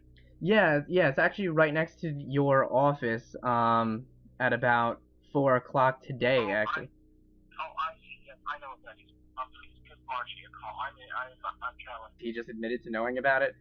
I don't know. You no figure way, it out. really? While this didn't lead to anything substantial, Reddit users found the next clue hidden within the Reddit message. You see, the username that sent the message was 222-0944-379. One user converted this to an IP address, and it led to Fort Huachuca in Arizona, a military base that's primarily focused on intelligence training. So, could it be that Delver of Secrets was being recruited as a spy or something along those lines? For some, this was certainly a possibility. However, another user discovered that a spy exhibition was happening at the nearby Discovery Times Square Museum on July 12th. Maybe this was a marketing stunt for that instead. But this idea was also shot down by another user who claimed to work for the museum, stating that they had nothing to do with this. With no other leads, a group of curious New York-based Redditors decided to meet at the specified location on July 12th to see if anything would actually happen. However, despite dozens of people showing up, including Delver of Secrets, no one noticed anything out of the ordinary and had to go back in disappointment. Now, if this was some legitimate espionage-related matter, a large crowd would have instantly scared off anyone planning to meet Delver of Secrets at that location. So, the whole thing was kind of pointless in that regard. But on the other hand, the gathering all but confirmed that this wasn't some marketing stunt. Because if it were, the media attention and large crowd would have been the perfect moment for a big reveal that never happened. Then, something happened that no one saw coming. On July 13th, Delver of Secrets removed everything from his post and replaced it with a single ominous passage reading, "Received a phone call today threatening violence against me and my family, going as far as to name members of my family and their addresses unless I delete this post. The caller also told me not to show up on the 19th and to inform anyone planning to show up on the 19th that nothing would happen. This will be my last message from this account before I delete it. I'll also be changing my number later today. I am sorry if a resolution to this never happens, but I'm not willing to risk my family's safety for a few extra dollars." With that, Delver of Secrets vanished from the internet. While Reddit did solve layers of coded messages and uncover clues hidden within other clues, they were ultimately left with nothing but speculation and an unsolved mystery. And so we're left hanging after all that. Or maybe it was just some guy fucking with the internet. Who knows? That's how I'm just gonna chalk it up to a troll. But yeah, that's weird. That's weird. The internet's so fucking strange, man. So strange. Oh my god, honestly. You guys, man. You guys, you can't even let me have my video on the stream without hurling abuse in my face. I mean, what's going on here? I thought this was a democratic society. I thought we had mutual understanding. I just want my chilling scares. Is that so wrong? Is that so wrong? I just want a little bit, a little taste, little whatever the hell that is. Just want a little sprinkle of the chilling scares, just to satisfy myself. All right, what are we doing? Oh yeah, I said we'd spin the wheel one more time. Okay, so yeah.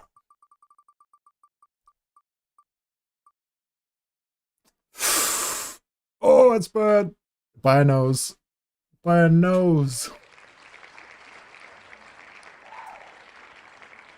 Too much. I'm becoming too comfortable. You're becoming too comfortable. That's what's happening here. That's what's happening. It's a you thing. Trying to make me out to be the comfortable one.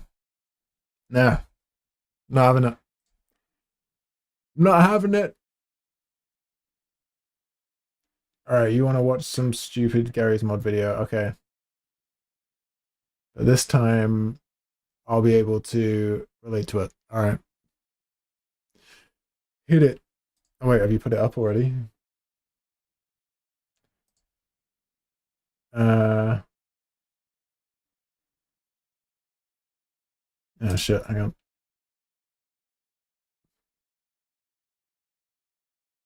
Oh, there it is. I see it. There it is. Well, isn't this just like... Alright, this is gonna be playing us out. The wrong man in the right place. You're not supposed to be here. Oh, it's Half-Life 2? I'm only going to say this once. You motherfucker. Where's Doc? Lumen. Watch the video. Enough of this abuse. I will not stand for this bold Ryan Goslingness anymore, okay? Be a good viewer and view the content. What the fuck this is? Wait, what's it called? Heavy Life 1 Large Freeman. But, well, no practical use to anyone. It's not funny. Too large. So large, in fact, that when I plucked you, I had to make all the effort in the world. Now, listen carefully, my fat friend. Considerably large. Too large. You would need to abide by certain restrictions. You are of extraordinary value. We are in the future. This is the moment where your heart fails and you die. Okay, enough. Fuck this. What? He's done. How did this happen? A little. Oh, I do recognize the map, I think. Tell me, where is Heavy?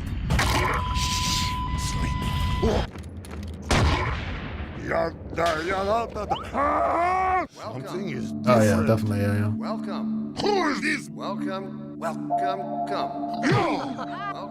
Yes. I do love the intro to Half-Life 2, it's so good. I have been asked to say a few words in Overwatch. It's a total waste. Russia?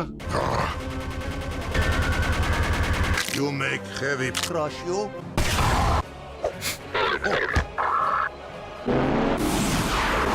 You love it and hate it. I feel like you have a love-hate relationship with it. It happens. It's normal.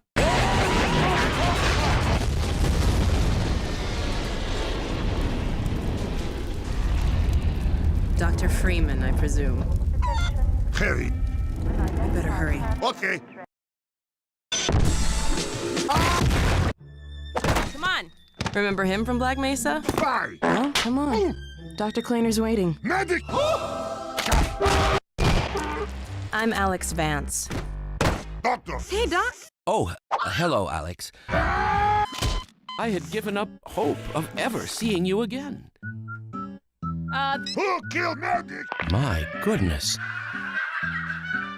I found him wandering around outside. Bit of a troublemaker. So this is Well, is he here? This is There mainly you are. Gary's mod. Get your suit on, Gordon. Well, as I've never played. I don't know anything about Gary's mod because I've never played it. Don't worry, Gordon. What's going on? I had so many people tell me to over the years, but never did. Lamar! There you are. Forget about that thing. Gordon, get a move on. Here we go. My God, how did you get here? And when? You teleport! It is so tiny! What? Oh. Uses Gary's mod as an animation software. Let's see. Very well! Careful. Little girl should shut up! Gee. I would like to Dad, see the Gordon breakdown though, because it kind of interests me Dr. Mosman. how it actually goes from like scratch to the end product. Be back. What's the meaning of this? I mean, this is just making me want to play Half-Life 2, honestly, but... Gordon Freeman. He's back! He's hard! Might have to just dive into some out of here. Half-Life 2 again in my free time. I am coming! Dog! Take Gordon to the Ravenholm It's fine. Nice. Nice. Thank you!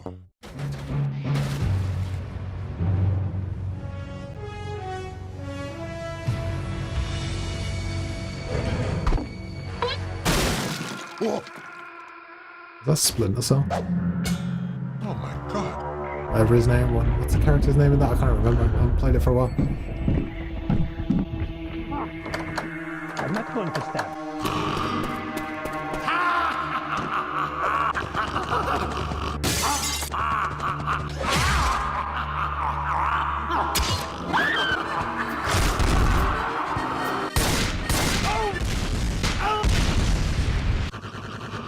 But who is this? Another life? Thank you! Keep my eye on you. More than help me, brother!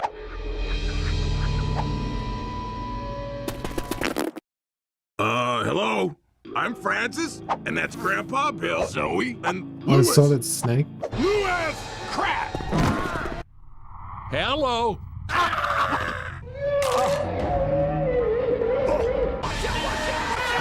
Hey, I think you dropped this back in Black Mesa. I got no fucking clue what's happening. Good luck by the out there, way. Gordon.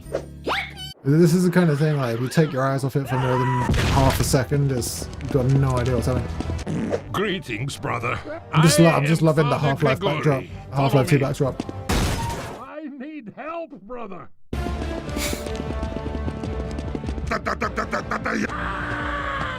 I will end your torment. Go quickly. Did you? Onward to the mines. Farewell. What's the matter? Thank you. Gonna hide? Gonna diss your fans? Maybe ship and call? Yeah, that's what I was gonna say. Like, it literally is just playing out Half-Life 2, isn't it?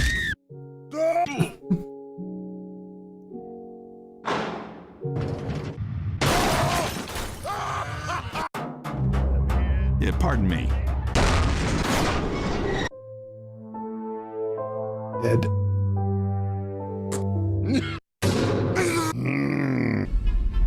Hello, Dr. Freeman. The car's all ready for you. This? It is so How tiny! tiny it is. Stop!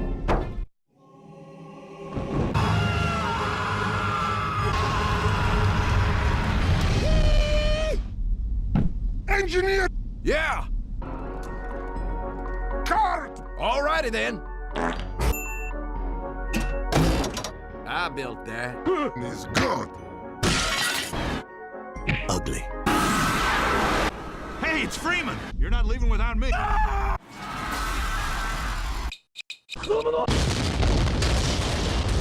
Harry has not the big oh!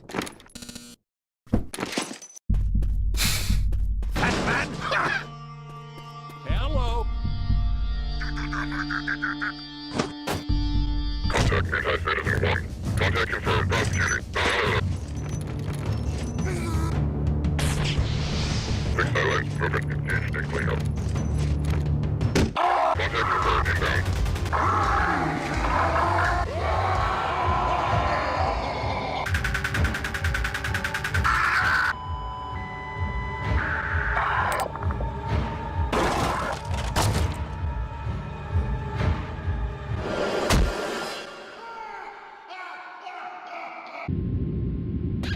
Now to find my father.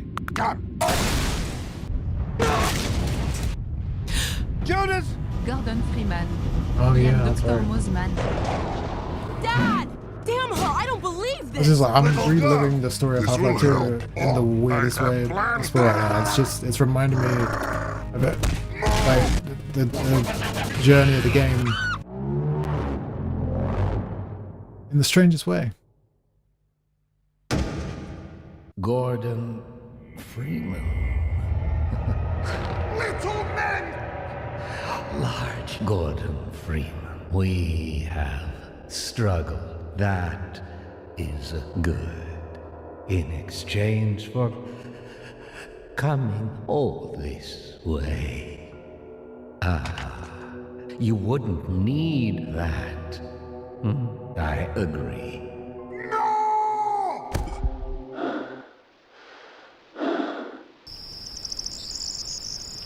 Well, I guess that'll do. Remember me! Remember me! Remember me! Remember me! All that made me want to do is just play Half-Life 2 again. I just like I want to load it up right now and stop playing it. I want to load it up. On a military body cam found footage, but the monster is heavy from the Team Fortress the Second. You should rewatch it 2 more times. How about no? Alright, did another Half-Life 2 stream? Oh man. I mean like I would happily play it again because like I do love Half-Life 2. I loved it so much more than the first Half-Life. The first Half-Life I didn't love that much. It was okay, but Half-Life 2 is amazing. I would stream it again. I don't give a shit. But it's already out there. The streams are out there. They exist. That's why we met Regine. Regine, that was the first game I ever streamed on this channel. And Regine jumped on in the second episode, I think.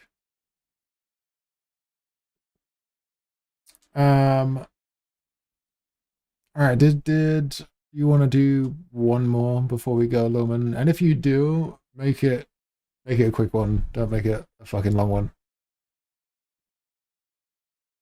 If you do, now is your chance. Intense stare down at the camera. One more, no more, no less. Yeah. Okay, you do that then. You procure something of your desire. I'm getting to that point like my brain's starting to shut down, so it's like and my eyes are like, you know, I'm gonna start skitzing out in a second.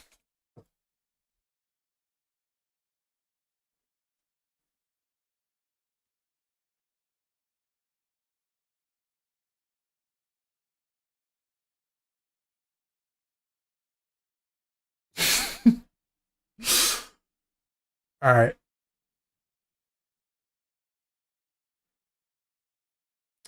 Half-Life 2 added mod support. I mean, I'm gonna download Babdi after this. Definitely. I'm definitely gonna make a recorded video of that. 100%. So I will do that. All right, let's see what it is. This better not be a fucking troll. This better not be a fucking troll. So I've had a lot of comments.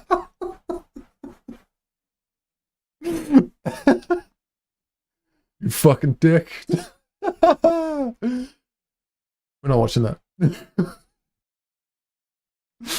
Do you want a real chance to play a video, or are you just gonna take the opportunity to shit all over me? What's it gonna be?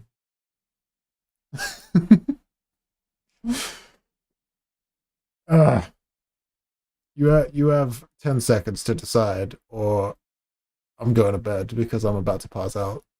Honestly.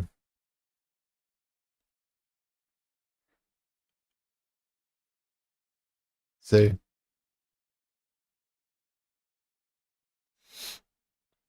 We're getting there.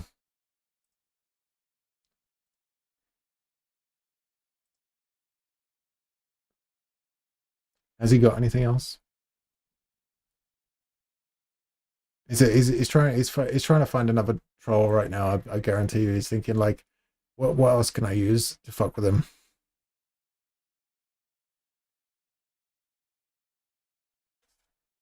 Well, come on, Lumen, we're waiting, man. Anything?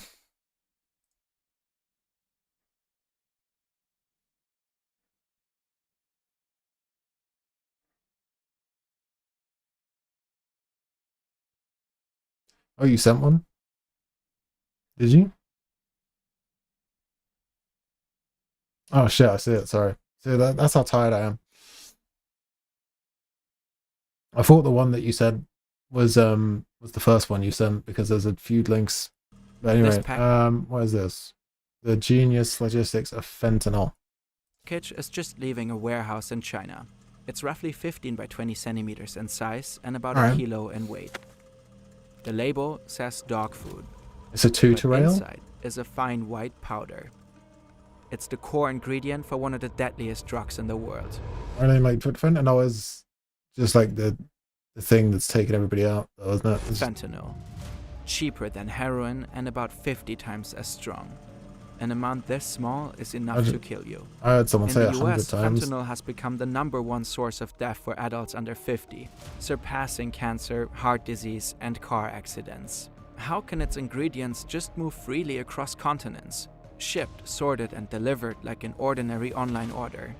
Behind it lies a billion-dollar system, run by cartels, fueled by global trade, and enabled by broken regulations. A deadly supply chain hiding in plain sight. This is how fentanyl is trafficked.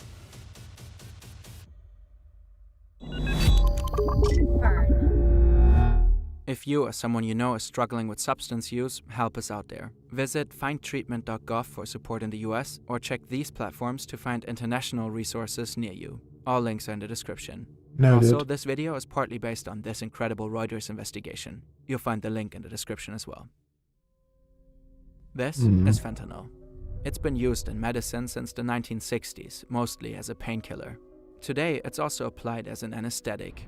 Its effect is insanely strong. Around 100 times more potent than morphine and 50 times stronger than heroin. It's also extremely addictive. Over the last 15 years, the illegal fentanyl trade in the US has fueled an unprecedented synthetic opioid crisis. And the impact can be seen across the entire country. The biggest problem is that the substance is highly lethal. The number of deaths by fentanyl overdose in the US has exploded over the last few years. About 75,000 people died in 2023 alone. It's because everything's in total, laced with it, fentanyl that's and why. other synthetic opioids have killed nearly 500,000 Americans between 1999 and 2022. One reason for this death toll is a process called lacing. Dealers consciously mix fentanyl into other street drugs like heroin to stretch supplies and boost their profits. A little fentanyl goes a long way. But that also means users get hooked faster and are much more likely to overdose, not knowing what they are consuming. For those who traffic it, fentanyl has another major upside. It's synthetic. That means it's incredibly cheap and easy to produce. The business is so profitable that Mexican cartels have massively shifted to fentanyl over the last few years. Instead of cultivating huge poppy fields for heroin, they can simply fabricate the drug in a lab, receiving the base ingredients by mail. Most of the packages moving down the conveyor belts in China are carrying everyday goods. Oh God, here we go. Clothes, dog food. Go on then, let's hear it. But hidden among those thousands of boxes are the ingredients for fentanyl. Like before you do, like whenever somebody says no offense, that means you're gonna be offended, like without fail. Chat GPT, Zyle? And your hair gave up, but your gaming skills leveled up. This package is going out of China every day. God. For efficient transportation, shipping companies bundle individual packages into what's known It's as coming a master back, carton. okay.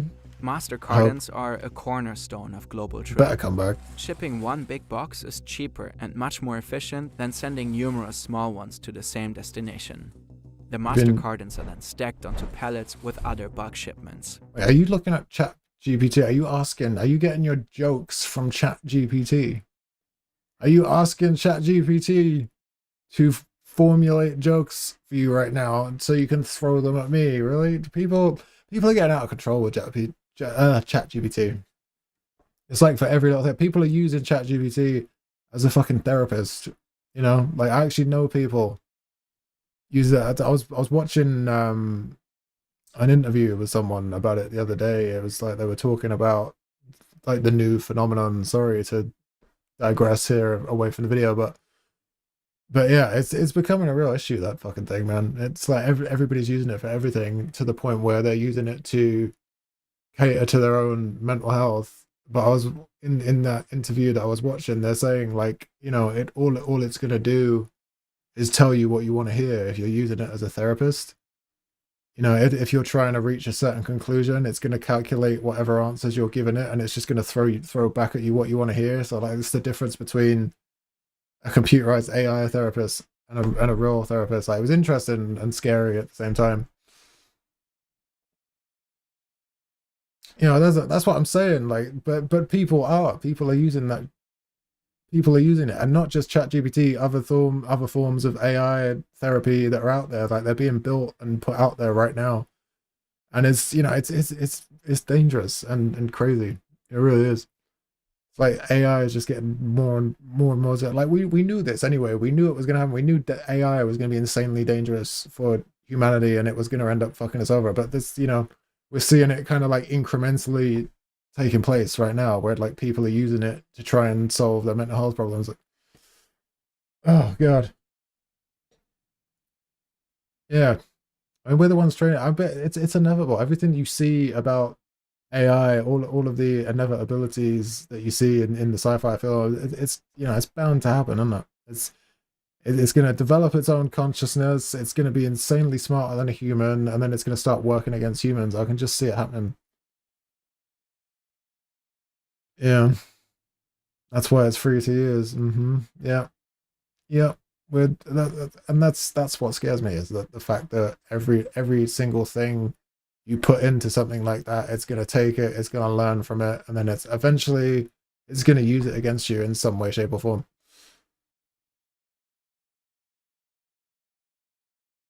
So I'm just imagining telling ChatGPT a joke about baldness that it just replicated for me to use.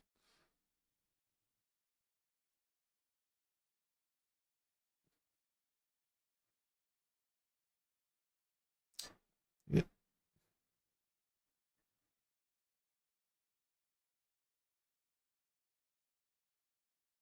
It's, yeah. I mean, well, that's what I'm saying. The issue that with the people becoming so reliant on it, it's.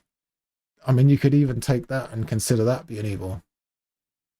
The fact that its existence, and it's just something else that the human beings, another piece of technology that we're just becoming insanely reliant on. It's just what, like, think about from like 100 years ago up to now, like through this technology era, how much your everyday life has changed. I mean, like right now, I'm sitting here on a computer talking to you guys, and just like the reliance of technology is just absolutely insane, and it's just completely changed humanity, and it's going to continue to change humanity.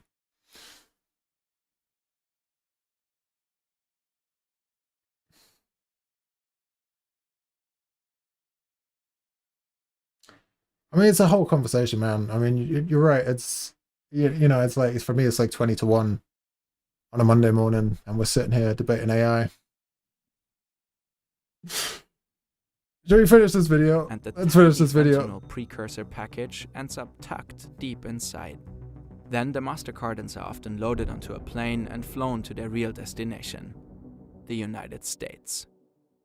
There's something about taking flight, getting that bird's eye view, seeing how small details connect to a much bigger system. Perspective matters. Whether you're trying to understand global trade, piece together a true crime story, or really understand a complex idea, you need to look at things from different angles. That's what Brilliant helps you to do. The hands-on learning platform helps you become a better thinker, with thousands of interactive lessons in math, science, data analysis, AI, and we're living in whether fucking Black Mirror. It's just advert after global advert. online shopping has seen a massive boom in recent years. Fentanyl smugglers are riding that wave by sneaking their products into the vast international shipping stream. and they're exploiting one particular loophole in the US.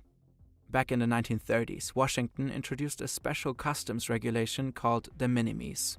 If a package is addressed to a private person and the goods inside are below a certain value, it skips customs entirely.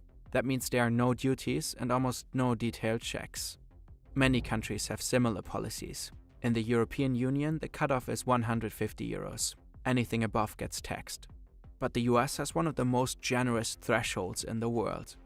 In 2016, the limit was raised from $200 to $800. Before that, some 134 million packages entered the country annually through this streamlined system. That number has jumped to nearly 1.4 billion units in 2024. This spike is also tied to the overall boom in global trade.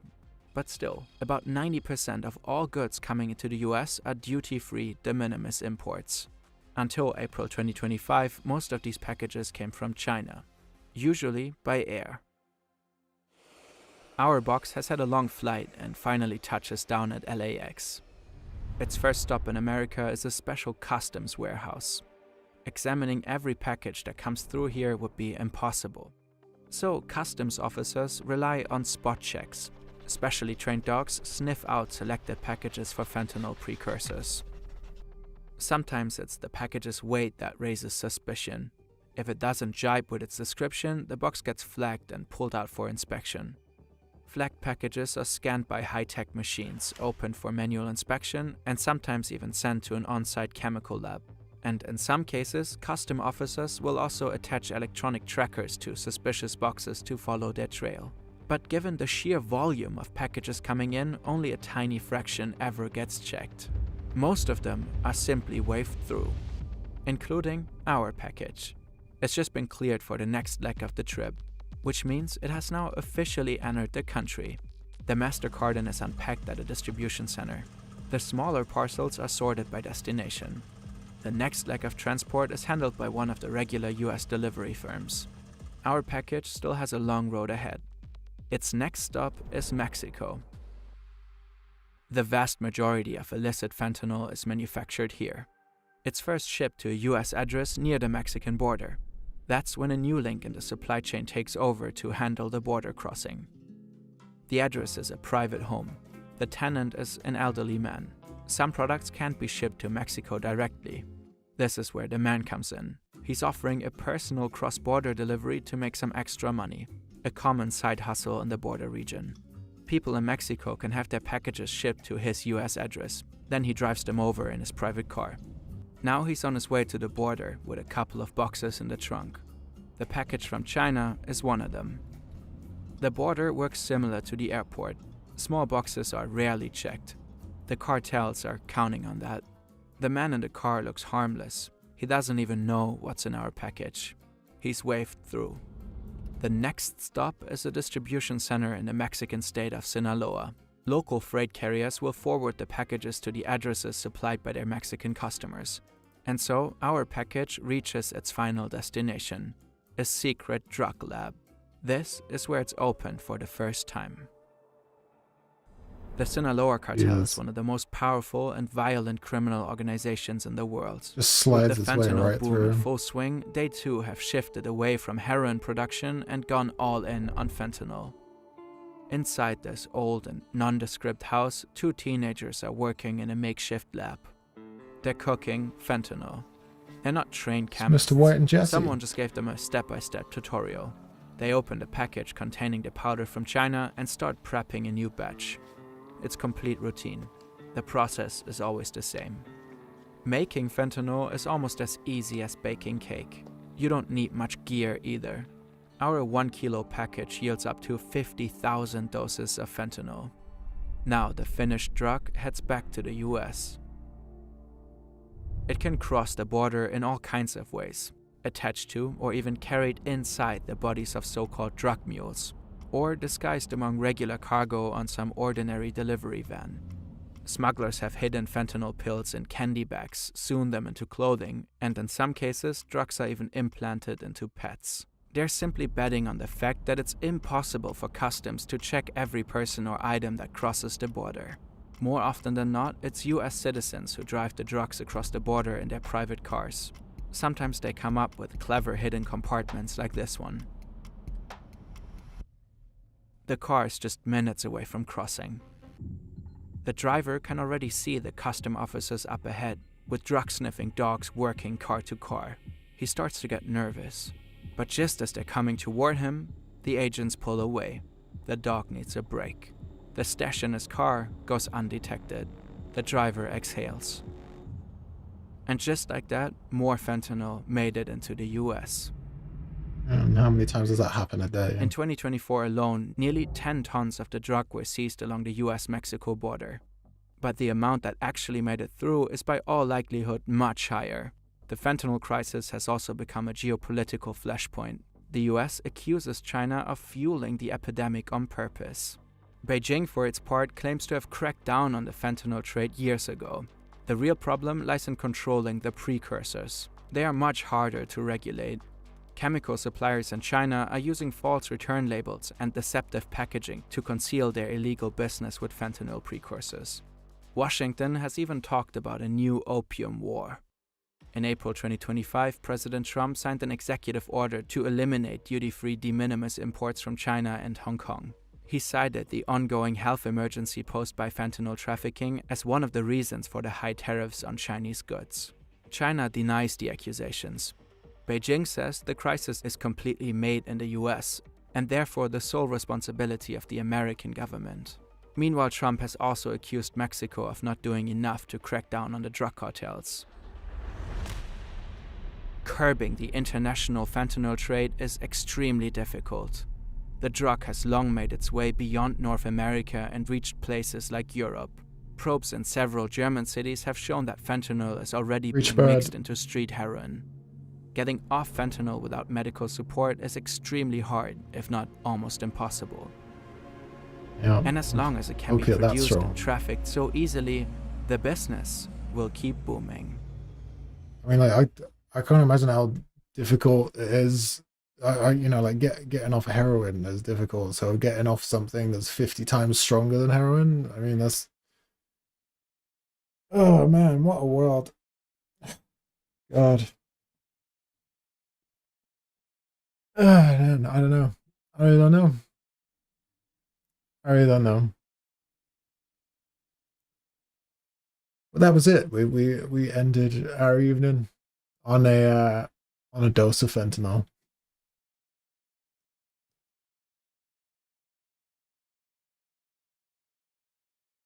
You can say you quite enjoyed it.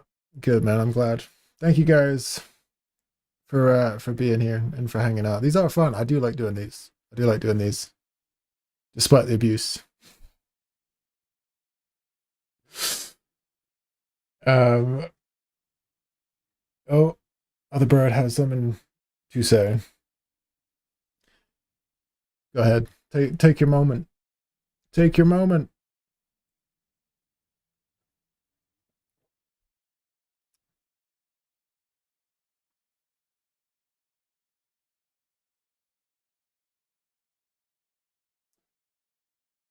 Okay, you think it might work better with not Roblox games? I mean, the reason I was doing Roblox is just because like me, Lumen, and Harvey all play, like we all have it, so it was just easy for us to do on the last stream. And we did plan on carrying on with like the 9 Realms game, but we never got around to it. But yeah, I get your point, but it would be nice to have a game that we can all play together. So it's like I said, we need to try and figure something out. I've already forgotten what it was called. Was it Straff Tat or something? Like we could do that one day. We could do that on the next play together and just piss around on that maybe. Because it said you can do 4v4, so we could do that, couldn't we? I think.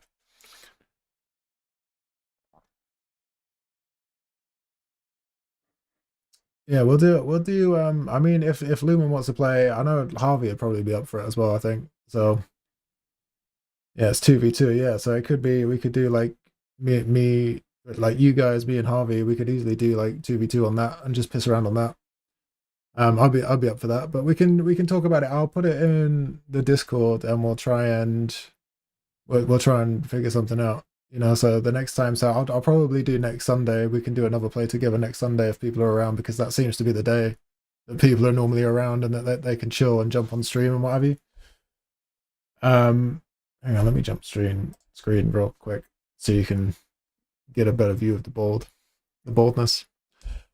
Yeah, no, well, I mean, I suck at FPS, but I mean, I know I play Counter-Strike and everything, but I play it for the nostalgic buzz, like more so than anything else. But I'm down to play it though, definitely. If it's something that other people are up for jumping on, I'll do another poll on Discord, and then we can figure something out. I'm gonna have to try and get hold of Harvey before next Sunday. We'll try and lasso him and wrestle him up, just so he's around when it's time to go on. But we'll see. Yeah, you're gonna be the boogeyman.